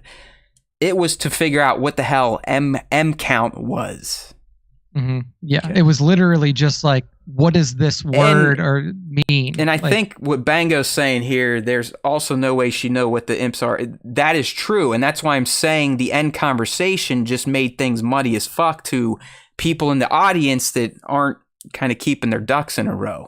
We know that's a problem. The audience knows a lot of information that in-universe still doesn't know, and it's starting to get weird at this point. As I said earlier, in-universe, I understand why Asajj initially thought that Omega probably had a high M count, because her understanding of these M count bounties is we're going after Force users. That makes complete sense. What none of them know is the exact reason why they're after her, and it's because her blood can accept midichlorians. Yeah. So like, and by the end of it, and this is where the muddiness comes in, Asajj has a pretty good idea and that won't say either way. It's like, yeah, like she has a pretty good idea that Omega does not have a high M count. Like she's pretty certain of that. But she leaves it. You know what I mean, man? Like she kind of says like flat out no. Then Crosshair says you're lying. She says about what? Doesn't really confirm she's lying or not. And I watched this probably 4 times. Like this is how fucked up this scene to me was written. Like it's just like, am I hearing this the right way? I even had to go to Connor from Beyond the Dune scene and be like, dude, I interpreted this way. You and he came back with the correct response, and he too was like, "Yeah, this is fucking muddy," and I agree. It's just like I don't really understand what they were going for there, because we started not knowing why they're after Omega, and we ended still not knowing why they're after Omega. In terms of in-universe, we've known all along. In-universe, they've been kicking this can down the road now for about 4 episodes. Yeah. I mean, this whole, like, the whole Ventress coming back in this episode thing just reminds me of a Jeff Goldblum line from Jurassic Park, where he's like, they were too worried about, if they could, they didn't stop to think if they should. Like, I was like, where's he going with this? But yeah, no, that's perfect. It's like, yeah, they were like, oh, we can bring her back. It's like, yeah, you can bring her back in this particular episode, but like, should you? Like, does it do anything? Like, does her inclusion in this episode and in the information that she gives in this episode, does it serve any purpose at all? Like you did nothing with this. Yeah, I mean, unless this backdoor pilot is not a thing, then yeah, it just, what are we doing here? I mean, and if they turn it into, oh yeah, we're going to tell her tale in a comic, I would feel the same way. Like I feel by doing this, Nick, they now almost owe her a series. Maybe not maybe not just the Asajj show, but there needs to be a continuation of why she was resurrected and how that then ties into the existing canon of this era, which would be and from her point of view, the hidden past stuff, which I think you could potentially do an animated series, Quinlan, Asajj, Omega, and friends, saving Force users, bringing them to Ice Cube's son, shit like that. So, yeah, I mean, it literally, like, maybe 8 months down the line, if that series gets announced, then this makes a little bit more sense. Dude, May 4, we may watch the finale and there's a stinger, and it's like they walk into the sunset together, ready to train. Then fine, great. But the way everything played out in episode 9 here, especially that final conversation of all the him-ha's and no clarity, it's just like, I don't like. I like feeling like we've at least inched a few steps closer to learning more, progressing the narrative, working our way towards the climax, and then ultimately the conclusion of the series. Yeah. I bet Bango's saying it's kind of fallen into this the Walking Dead trap of wasted episodes that do nothing to move the story. I would argue that this is the first time this has really happened this season, and I did in my review. I'm like, if it weren't for Asajj, this would be season 3's Pabu, 100%. Yeah. I mean, like. This episode was literally only to show Ventress's face, in my opinion. Like, the information that she gave could have been gotten from many different sources that they already have connections with. It could have been like the information, you could have even gotten better information. This episode literally was, hey, Ventress is back. Get ready. You could see more Ventress soon. Mm-hmm. And like, that's just a little disappointing to me when we are in the final season of this show. We are, what do we have? 5 episodes left? 6 episodes left? I think it ends at 15. Yeah, so 6 episodes. So 1, 2, 3. Do you have enough 4, fingers? 5. Yeah, so I think we have 3. Yeah, we have 7 episodes left. And we got 10, no, 11, we got 6. 12, We got 6 episodes 13, left. 14, 15. Yeah. Yeah. We got 6 episodes left, and and the next 2 are a double drop. Yeah, I don't know. I was super hyped for this because I was like, man, Ventress is going to be back. It's going to be cool. Like, let's see what happens. Like, what is this? What's the whole ethos of this return? And like, why is she here? And And I was I don't just mean to so cut you off, but disappointed. I don't think you're necessarily upset that we didn't learn anything about her resurrection. It's just the fact that she was put in this episode to explain what the M and M count stood for, and Yeah. to essentially monitor Omega to see if any like force shit out of her. Yeah, it's like, here, I'll be here for 2 hours. I'll hang out with the kid. I'll tell you that she's probably not force sensitive, and M stands for midichlorian. Goodbye. Yeah, it's really like the only other thing that might have been learned is when Crosshair was kind of shit talking Ventress to Omega, and Omega's like, I got you to soften up, didn't I? You know, like you're a little bit different now, aren't you? So I mean that's again a little bit of character growth for Crosshair. That's really all the Harbinger brought us. But I mean the Harbinger, I guess I think it's a little more ominous than we may think. She could, as she said at the end, be bringing the news that their time here on the peaceful island of Pabu is nigh, and it does kind of sound like with the two-parter next week in the titles that we may be getting that shot of Clone X2 on Pabu with the battalion of TKs. All right, Nick, I got a few ha's here. I don't know if we got through it. Okay, speaking of Pabu, how the fuck did she find it? Yeah, that's another good question, because she just shows up. Right, and she says like, hey, you guys are easier to find than you think. So did Fennec slide a tracker on the clones when she is with them? Do they have a tracker on them? Or is it just, is Pabu really just that insecure, even though it's supposed to be completely hidden from the entire galaxy? Yeah, because the issue that we were trying to figure out is like, okay, well, how does the Empire get here? At least with the Empire, we have the little plants with the device, like the we were thinking, they have Nala Se's data pad, so that would make sense that they could potentially track that signal. But for this truly random bounty hunter to just show up, and it's not like that, she was given coordinates on how to get there. Like, no, because Hunter's like, how the hell did you? We didn't ever gave Fennec our coordinates. Yeah, I mean, like, is there and the thing is like, she couldn't have had access to a tracking device that's on them, because the only way that there could have been a tracking device on them is if it was planted by somebody from the Imperial forces, like somehow. Well, that's what I said. Unless Fennec did it to Hunter and Wrecker when she worked with them last week, I don't, because they don't have chain codes. The Marauder is not in the Imperial database, so they can't follow him that way like other people in the galaxy. It's just like she licked her finger, stuck it up there, felt which way the wind was blowing. Was like, oh yeah, they're on Pabu. Yeah, I mean, dude, she was like, she's more stealthy on Pabu than they are. She somehow was able to fly her ship into a cavern and just hang out until Omega would randomly walk in there. Yeah, it was like, I have no idea how to answer that question, because it truly just doesn't make sense how she just showed up there. Well, that remains a true ha then. We will never solve that one. I usually rely on Nick to solve my ha's, but this one is, because that was my first thought too. I was like, oh, she's just there. I was like, okay, well, I guess she's just there. Yeah, we were kind of talking about this, but again, it's like, what was Asajj lying? Was she not lying? Because I believe she ends on the line like, if Omega did have that potential, she'd have to be trained. It's like, well, do you know or not?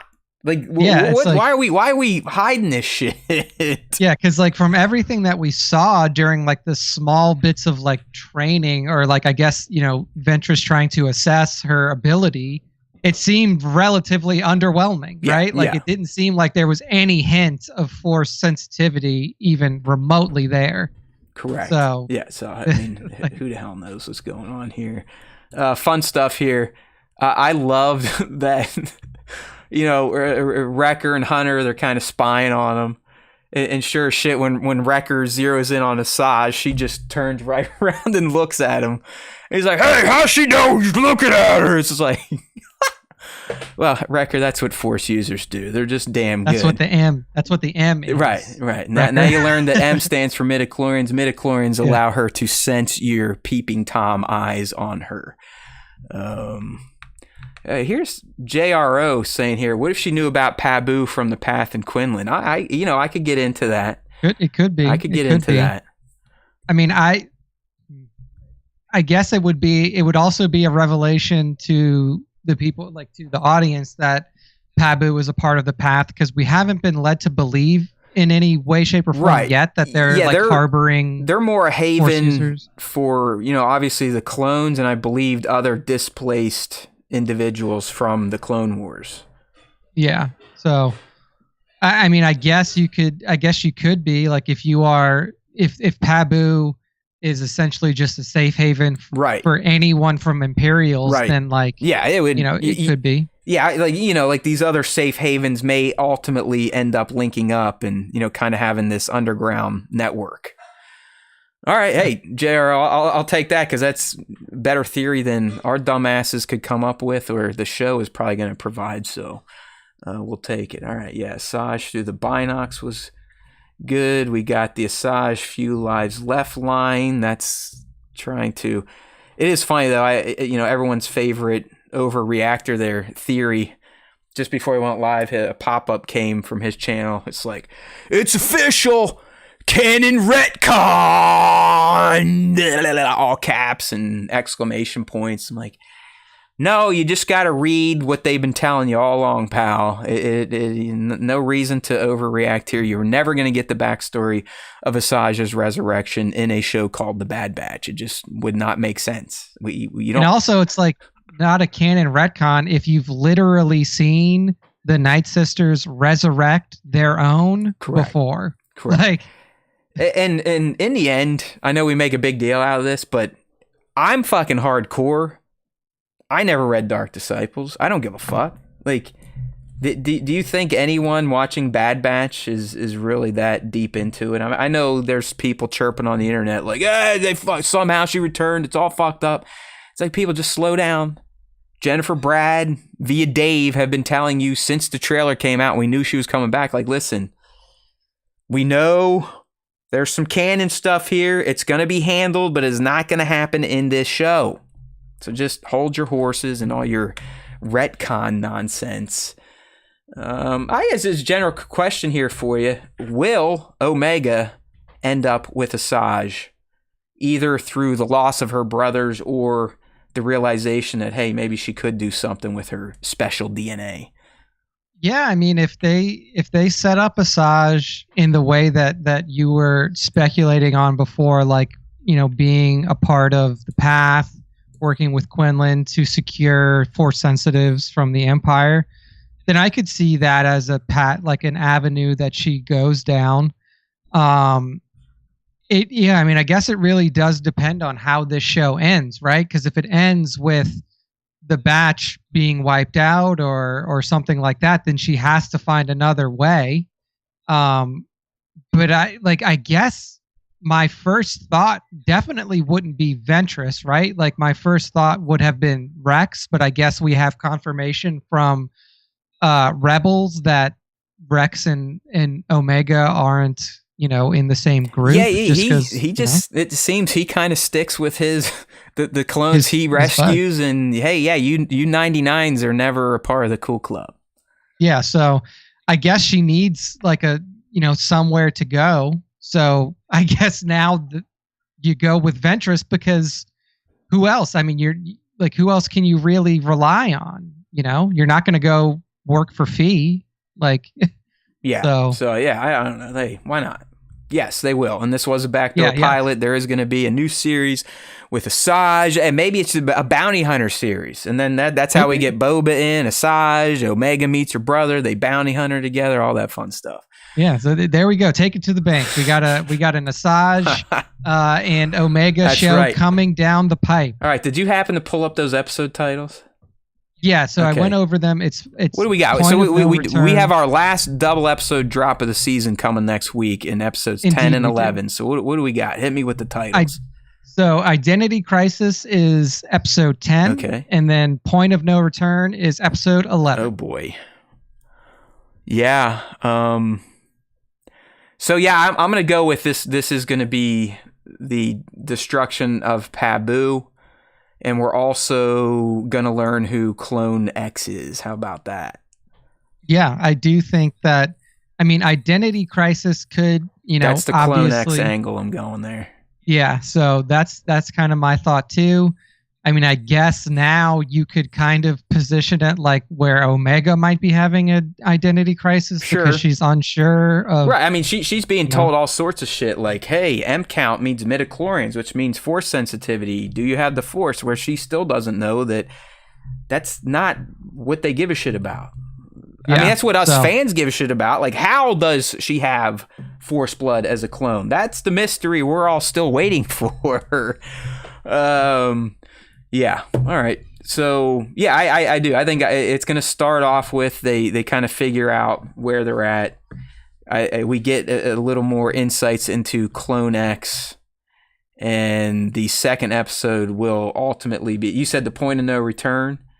Point of no return. Yeah, is I think that's 11. where they got to get out of there and either find a new base or I don't know. I feel like because I think there's an episode Juggernaut coming up.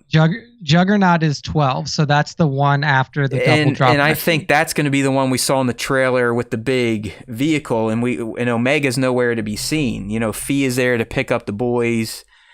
I don't know. Maybe it's a successful, like maybe Clone X comes in, fucks up everything on Pabu, and makes it out with Omega, right? And actually gets her. Yeah.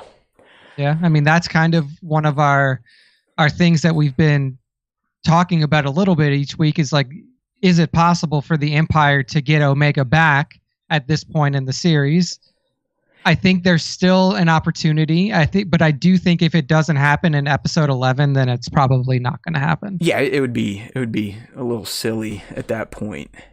Yeah, I don't know. You just don't know. Like, we've been so far from removed from direct Imperial narrative that it's almost starting to feel like the Empire is a joke at this point in time. That they cannot find this girl. They've let her slip through their fingers twice with very highly skilled clones dedicated to finding her. So, yeah, I don't know. We'll see. We'll see. I like two bangers though. I don't like the extra amount of content creation that comes out of it, but I am not a fan of the 20 minutes and wait.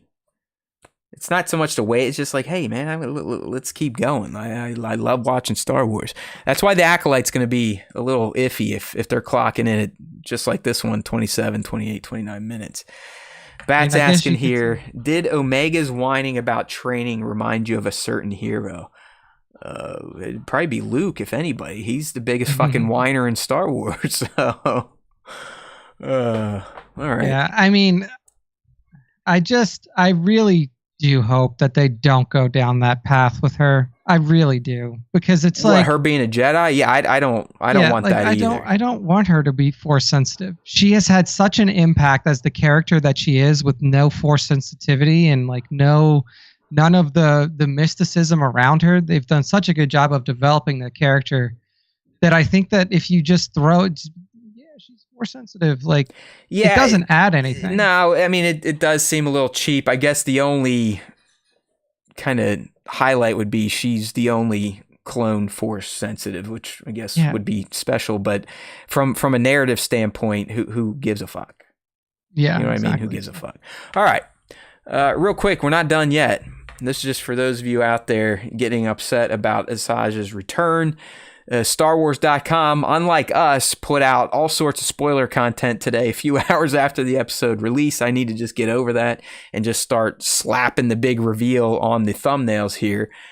But over on StarWars.com, the creators came out again just to kind of maybe temp down the fires a little bit, the flames from some of the people getting upset and pitchforks out about retcon. But Brad Rouse saying here, like, listen, Ventress is one of our all-time favorite characters. So when Dave, as in Filoni, the man, right, the chief creative officer, brought up the idea of bringing her into the Bad Batch, we were beyond excited. We had several discussions about the book and how her story could continue. How she survived will be revealed in future content. But for this story, we were thrilled to include her and explore her unique connection to and compassion for Omega. They found a way to continue her story. Futterman says, that's the voice actress. I think they must have discovered that the fans really love this character and they want her around, which makes me very happy because I love her too and making money. Yeah.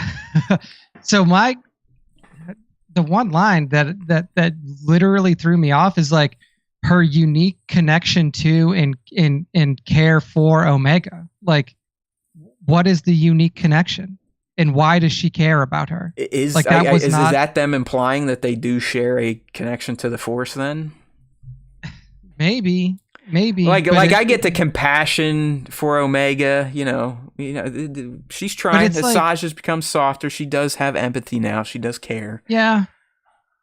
But she didn't even know Omega before she got here. So did she build compassion for this little girl over the day, half a day that she was? It was a day. There was a night. There was a night. So she was here for one day. I mean, I guess so. But yeah, I mean, the unique connection part of it is a little weird. And if it does lead to, yeah, I mean, maybe it is Force related. But yeah, I just think that the way that they worded that specific sentence is a little odd. Welcome to the show, little Leia.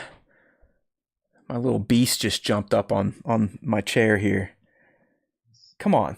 Hey. Kitty's always down here. Yeah, sit. There you go. Now I'm going to have to develop hemorrhoids because I sit on the edge of my seat so she can lay back there behind my ass and collect the ass heat. Yes. Oh, I love cats. All right, Nick. Well, hey, guess what? It's time for the fan segment. That's right, fan segment before 7:30. Get some. Yo! I'm actually going to have time to keep working on Star Wars time after the Star Wars time show, so I'm not doing it till 8:30 tonight because I am a freak for making Star Wars content that not many people see. It's kind of my MO. But yeah, we made it to the fan segment. If you're new here, we do this every week. So if you want to get involved, there's 3 ways to do it now. Although I still want to move questions to us to the front of the show. One of these days, I'm going to figure that shit out, Nick, okay? We will get there at some point in time like we did the first time we ever did this. But anyways, like I said, there are 3 ways to get involved with the Star Wars Time Show live stream. First being what you're going to see now in a second, that is you ask us questions about whatever the hell you want. Star Wars, Bad Batch, Asajj Ventress, who's hot, who's not, Kermit the Frog, you know it. You've got questions, you ask us. Bat heard the call. I cannot wait to get to his question this week. The other way is our question of the week, which we typically post Tuesday or Wednesday to our Instagram account at StarWarsTime.show. You just got to find it. If you don't find it, make sure to turn on notifications for our account. And people, you need to, because most of our shares, if I look at the insights, they only go to about 100 people. Okay, so that's it. They're pretty much DOA. So there's a reason people aren't seeing our content because there's not getting enough interaction. So please, please, please turn on notifications so you know when we are posting, and when we post, interact with them even if you don't want to. Yes, do something for us that doesn't just benefit you, okay? Even if you don't want to respond, just hit the heart button. Hit that heart button. Thank you. Or save it, share it, anything to maybe show the algorithm like, hey, whatever these meatbags put out, I think it's okay. Yeah. And then finally, the last way to get in and how we close every show is the top 5 Star Wars fan artist features of the week. We'll just get out of the way now. To get involved, you have to use hashtag Star Wars Time Show, which Nick IG has fucked up even more now. Now you can't even look at recent uses of the tag. It's just like a search page now on the tag. So all of them. With that, all I'm saying there is if you want to be picked for the top 5, add tag at Star Wars Time Show, because that's where Nick pulls his winners. It is. We'll be back. Correct. Hold on. We got to start with the questions to us. So let's go ahead and get some things switched around here. Got to do a few button clicks. Make sure we're on the right screen. Not sharing anything that's going to get us canceled. Okay, here we go. So this is a good one here, Nick. And of course, I did my due diligence. This comes from... I have a follow-up question for Bat on this. This must come from a movie or something. It does. But here we go. So 2797 Studios ask us, what is the airspeed velocity of an unladen swallow? Now, So being a smartass or not, I do not disappoint, Nick. So I looked this up, and sure enough, from Monty Python and the Holy Grail, it is clocked at 20.1 miles per hour. So the follow-up question in the real follow-up line from Monty Python is it an African or a European swallow? So that is the appropriate response if we're going based off of the movie. I just pulled up the clip. Not that anyone can see it but me, but yeah, it's what is those movies are so stupid but so good. Yeah. I love that's from Holy Grail. I love the Holy Grail. I love it. It is great. I need to watch it again as in my 40s. I haven't watched it probably since I was a teen, where when you got a lot of other things on your mind those years, and you also look at old movies like as old movies. But I'm sure it's even funnier now. I mean, to me, it's still The Night, where the flesh wound guy. I mean, yeah. The knights who say knee. Yeah. I'll bite your legs off. All right. Anyways, thank you, Bat. Here we go. Next question coming from League of Extraordinary Sixers. Why do you think the episode was intentionally vague about Omega's force abilities? League, if you've been tuned in for the past hour and a half, we have no fucking clue. Yeah. We're with you. We are with you. Yeah, there is really not a good response to that. The backdoor pilot. They're saving it for the next series, I guess. Yeah, that's it. That's the reason, I guess. Yeah. So, all right. Ooh, wrong click. Last question coming from good old Johnny Osage Ave. In live action, who do you see playing Asajj Ventress? And he asks, do we agree with his pick of Anya Taylor-Joy? I mean, if we had to pick somebody who looks as close to Ventress as possible in real life, then yeah, it would be Anya Taylor-Joy. And obviously, she's a fantastic actress. We will see her in. Okay. Messiah, I assume.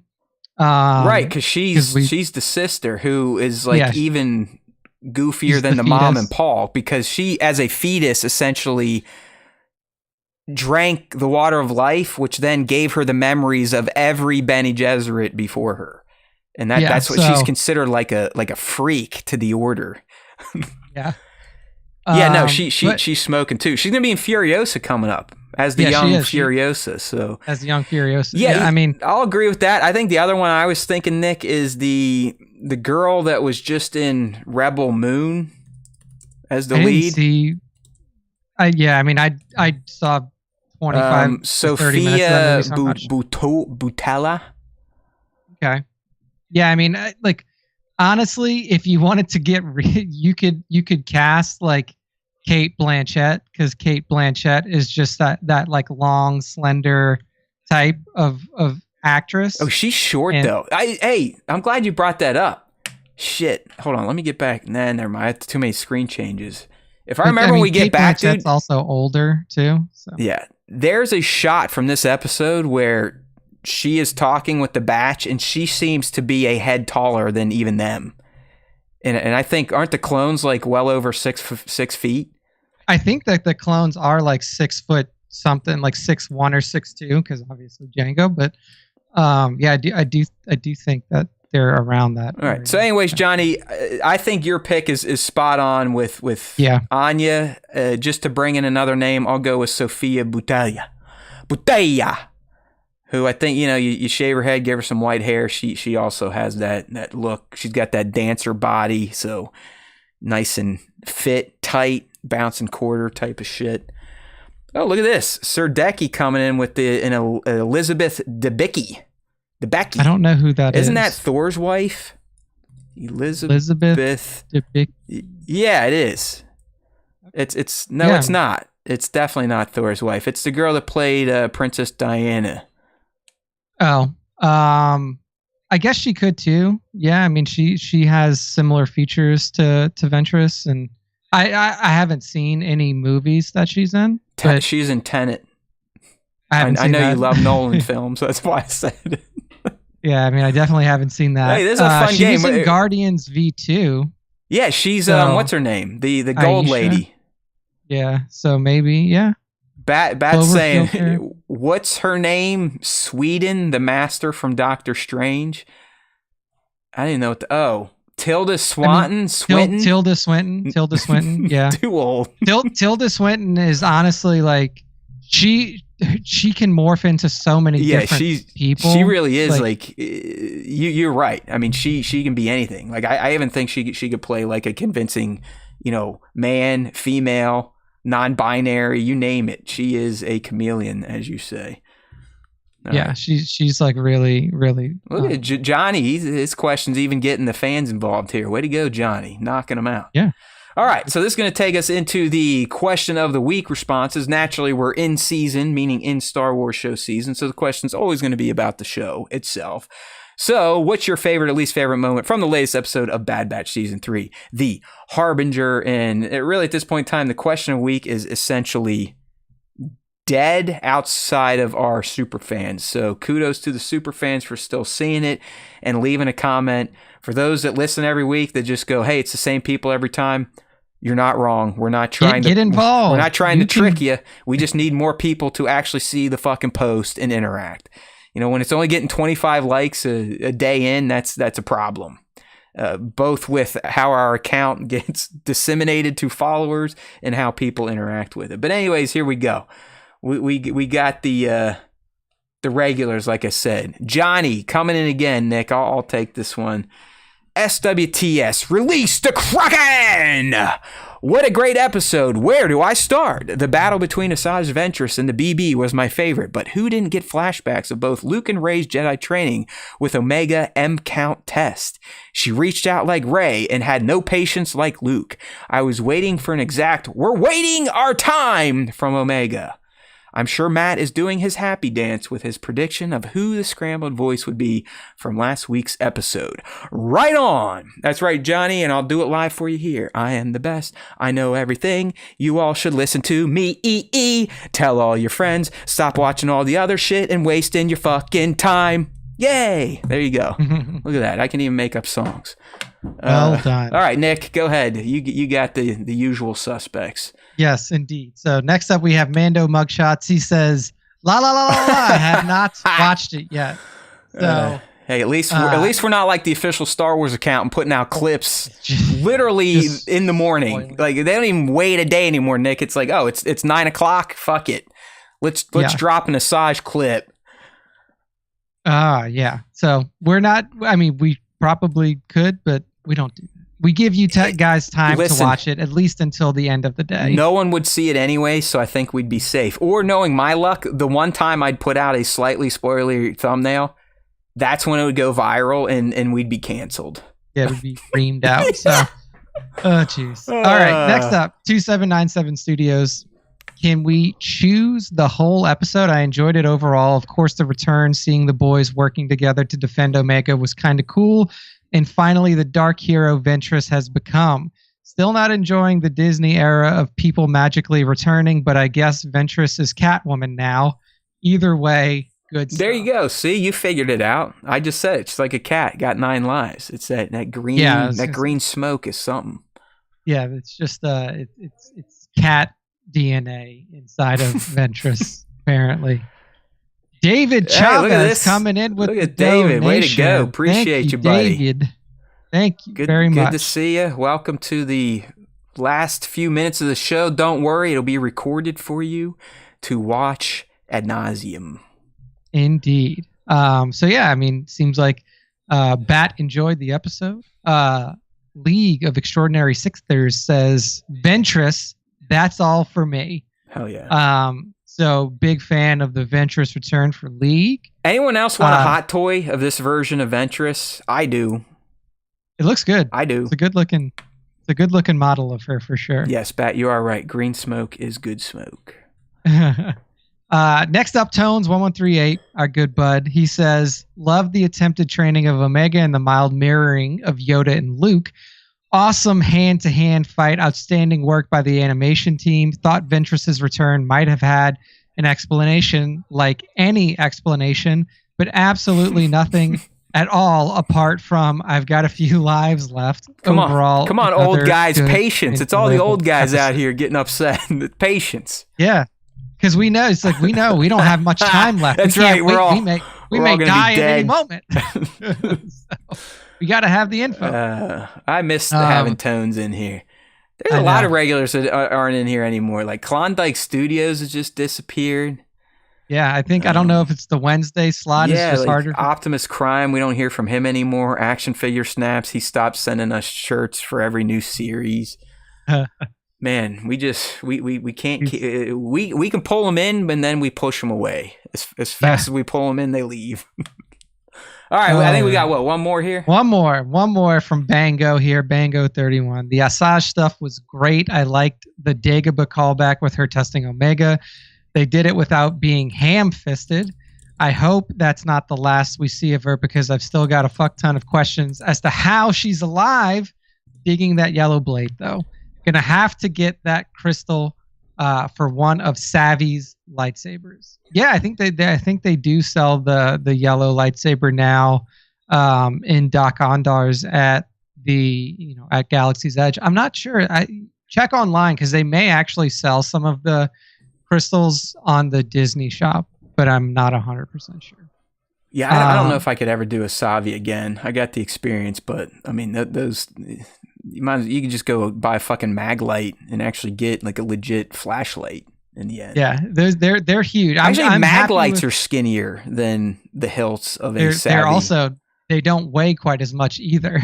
Oh no, yeah, you could use the Savvy hilts as a blunt force object for sure. Yeah, that's some real steel. Yeah, absolutely. So yeah, thank you all for your submissions for the question. What's your favorite lightsaber color? Gun to head. My favorite lightsaber color, gun to head, is probably green. Yeah, I would say green. Yeah, green or red. Yeah, Luke and his Jedi hilt that had influences from his father and his master's hilt. That's a hard one not to love. But yeah, the green just pops, man. It just pops. It does. I think it stands out the most. I mean, and if you look at the people who've used it, you got Qui-Gon Jinn, right. Green, Luke, Yoda Green, Luke Green, lots of good characters whipping that color. And they did. I do like the green, blue, and yellow together though, from that shot in the Acolyte. Like it's like those colors are kind of meant to be together, aren't they? I mean, does blue and green make yellow? Blue and yellow make green, yeah. Okay. Blue and yellow combine to make green. Yes, whatever. Hey, random tangent. I do like the orange ones too. Purple, I even have a purple. I don't know if I really like purple the more I think about it. Purple would probably be my least favorite. I mean, the way that I look at purple for Mace is because purple is combined between blue and red. Right. And they were always saying Mace Windu's lightsaber style is embodiment of the dark side. Hey Nick, was Revan purple? I mean, Revan was purple. Given purple in games and in action figures, but did he whip one of his as purple? I mean, I'm not 100% sure, honestly. I think in the games, when you initially meet or when you are revealed, I guess Revan, I'm talking about Swago. Oh, Swago, it's both because his white. In white form, he has purple. Red form, he's both red. Or dark form, he's both red, right? He's both red, okay. Yeah. All right. So. All right, I mean, fuck it. I don't know. It's just this weird thing to think about. But I think you're right. I think green is probably top. Although, man, that fucking dark saber where it's all light almost, that's pretty special too. Okay, hey, you never know what's going to happen during the fan segment of Star Wars Time Show. Both of us start to get a little woozy, get on some tangents, depending on what fans are writing or typing in the chat. So we appreciate you. But now it's time to start rounding third on our way home here for episode 303 of the SWTS. So it's time to go ahead and flip on back over to our browser for the top 5 Star Wars fan artist features of the week as chosen by Young Nick. Indeed. To get involved in this segment, like Matt told you earlier, make sure to tag at StarWarsTime.show on your Instagram posts, because that is where I pull our top 5 winners from. All right. kicking things off this week with @Mando_mugshots, and Mando Mugshots gives us an absolutely sick look at that blade you just mentioned, Matt, that Darksaber blade being wielded by none other than Din Djarin on his quest to, one, keep his little son safe, and two, rid the galaxy of this Imperial remnant who are hunting his little son. So we see at his feet the body of a stormtrooper that he killed. He's holding a helmet of an Imperial remnant trooper that he probably beheaded not too long ago in his hand. And then right behind him in the sky, you can see a TIE interceptor there about to close on him. So honestly, I mean, this shot is good in so many different ways. The background looks incredible. The setup and the posing is awesome too. Weathering, just every detail here is really spot on. Yeah, dude, I mean, Mando Mugshots is a dog. Like, I'm pretty sure they are an iPhone shooter. Damn, that's so impressive. They prove that, yeah, the big cameras, you know, they might look like they're going to make things better, but it still comes down to the person holding the device versus the device. So yeah, Mando_mugshots, always doing great work. And as I said, James, correct us if I'm wrong, but I believe all this is done on an iPhone. So good shit there. I do. I love the perspective. Din right up in our face. Great looking work here from Mando Mugshots. All right, up next. This might as well just be called the Johnny Osage Avenue segment today. I know, right? Holy this is the shit. Johnny Time show. Johnny popping up again. It's Taylor Omega. Yeah, I know. Omega Swift. So this is Johnny's take on Omega, like a grown-up Omega that has her own fully fleshed out suit of Clone Force 99 armor. And yeah, I mean, I think you hit it on the nose. She definitely has a bit of a Taylor Swift look to her. But dude, I mean, the customs that Johnny is showing us or have been showing us here on his Instagram page recently have been top notch, and this one is no different. I mean, the shot itself is impressive, just the angle, and then obviously capturing that awesome visage that he created for an older Omega in Clone Force 99. But yeah, I mean, just to know that this is a custom that I'm pretty sure Johnny whipped up himself is super impressive. Yeah, this is 1/6 scale too. So this is like these guys, my crosshair here. Like it's a big one. It's a 12-incher, unlike what I'm packing down below the waist. But yeah, hey Johnny, you're in here. Is that body from one of the Hot Toys Bad Batchers, or is that a kit you bought and painted and customized?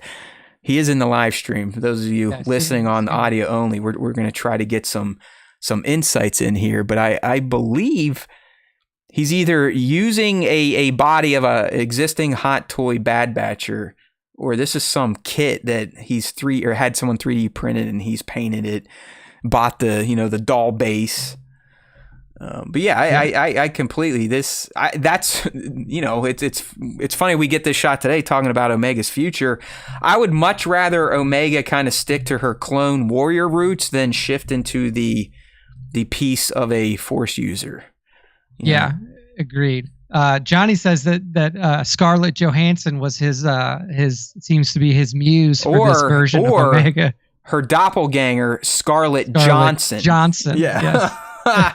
Okay, so kit painted. This is a full kit, so even more impressive there, Johnny. Good looking work. I mean, check them out, Johnny. You may need to reach out to the Hot Toys, and you may need to reach out to all these companies to see if they can get you in their production. Fuck it, dude. Pull a Travis Kelce and get on a big real podcast and say you made a doll for Taylor, but you couldn't give it to her at the concert, and you want to give it to her. Yeah. I mean, that's literally how he ended up dating the most famous person on the planet. Just shouted it out on his podcast, which, they get a few more listeners than us. They're their number one fucking podcast on the planet. But yeah, do it. Take your shot, bro. Get it out there. Like, just say you're like some, maybe you're a slow adult or something, and it's your dream for her to take a shot of one of your creations on tour. She'll do it. She will do it. Let's get it done. Just make sure to incorporate some SWTS customizations on that doll you send her. Thank you. Yeah, just put it like right across the back or something like that. That's our buddy Johnny_Osage_AVE on that IG. Up next, Nick. Up next, we have the Stark Cider. The Stark Cider on Instagram. And it's just a really, like, for lack of a better, it's a really crispy shot of R2-D2 out in the field. I mean, honestly, that's just what made it stand out to me. You know, like, it's a really clean shot of R2. You can see some good weathering done on there. He's out in the field looking like he may be doing some scouting while either, you know, Anakin or Luke is out and you know, taking on a mission or doing something else. But yeah, I mean, really the thing that drew me here was just clean shot of R2-D2. I got to get this page of Elizabeth Debicki out of my view. She is shit, man. 6'3". I mean, that is a woman. That might she might have the better height. Yeah, I think Jared's on to something. Sorry, I gotta close this. Like that's just like complete ADD there. Sorry. Go ahead. The Stark Cider, man, going old school. This is the way I started. Just roll out to your backyard, throw down a Star Wars toy, take a shot, and see how the internet responds.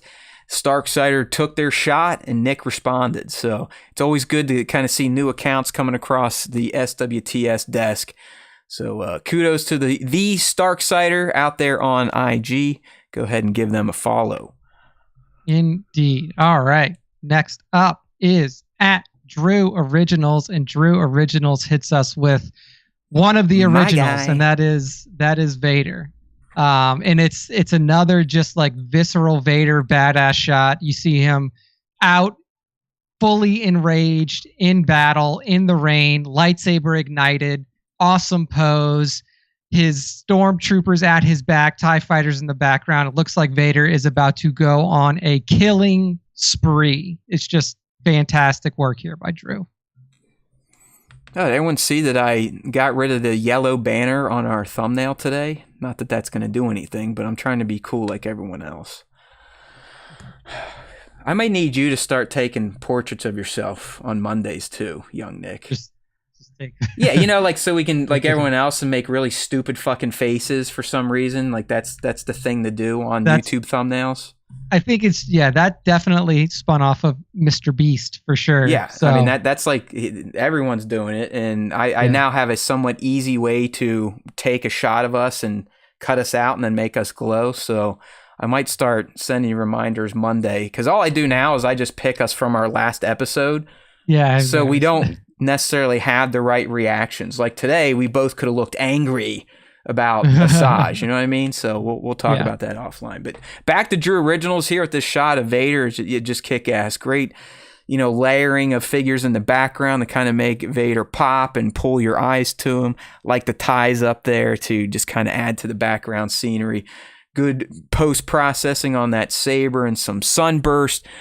Just overall enjoyable looking shot of the SH Figure Arts Darth Vader from Drew Originals. That is right. And then to close out the top 5 this week, it's a clicky. I got it. It's a clicky. I had it open. And this one here is from _panda.photo on Instagram. And I mean, it's just an awesome, you know, what if shot, I guess you could say. It is Luke and Leia in full inquisitorial gear, with the Star Wars Darth Vader comic book cover set in the background. I mean, it's such a clean and cool looking shot of brother and sister Skywalker in the full Inquisitor duds, and like I was blown away. I was like, man, this looks so fucking cool. If there ever was a Star Wars What If series, like this should definitely be in it.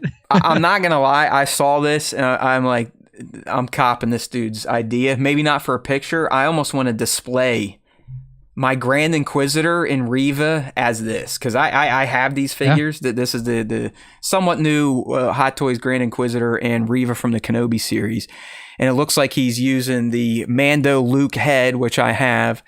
I would have to go with a different Leia. Mine would be the Endor Leia with, you know, like the buns, but it would still work perfectly. And you know, Grand Inquisitor and Reva, they look awesome, but as Nick said, it almost looks like these bodies were meant for the Skywalker twins.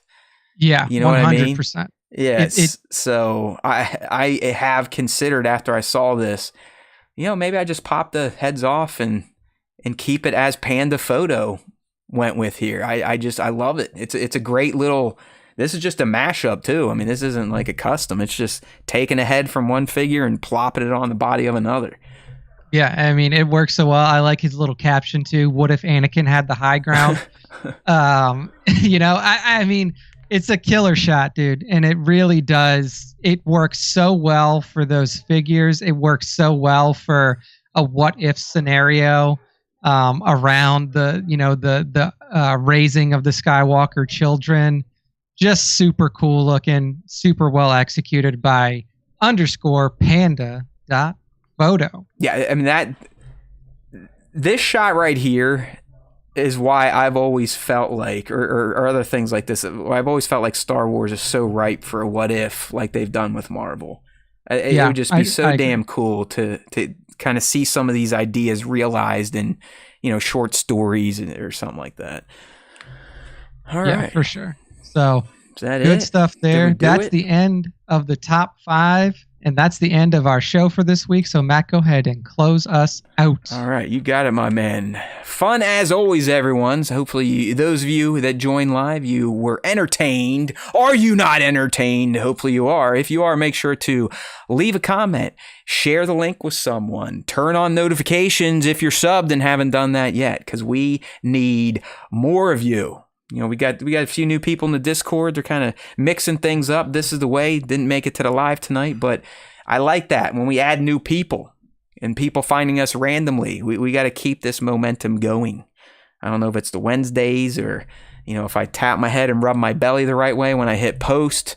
Some new people might see our content, but we rely on those of you that are down with the SWTS to keep spreading the good word. You are our disciples. Get out there and stump away. And the only thing you really have to tell them, you don't have to get verbose, just say, listen, these guys are idiots, but they're idiots worth listening to because their points on Star Wars aren't that stupid. Go check them out, StarWarsTime.net. That's all you need to know. StarWarsTime.net. They can find our podcast platforms. They can find our YouTube link, and it will subscribe them automatically, so they only have to make one click. And more importantly, they can get to all our socials to check out the content that we post in between our weekly live shows. And there's plenty of it. I become such a content creating crackhead that you are going to get at least one video a day, 7 days a week over on Instagram, TikTok, and YouTube. So instead of just rattling through all those URLs, just go to StarWarsTime.net, start poking around, check us out, get LinkedIn, sub up, leave those ratings, leave those reviews, and keep it going. We are the Deming cycle. You must plan, do, check, act every week with the SWTS, because we all know there's always time for Star Wars time, and those that are in the know, they are down with the concept of listening to the Star Wars Time show and knowing that it will give them the Force. It will be with them at all times, and as Obi-Wan likes to say, it'll be with them. Oh.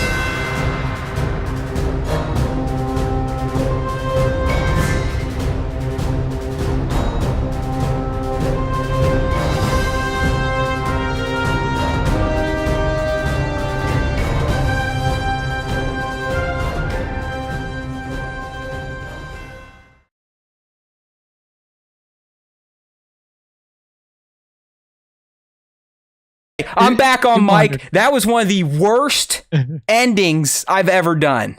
I completely borked my clothes. I apologize. I'm going to return David's contribution due to that piss poor outro. Out again.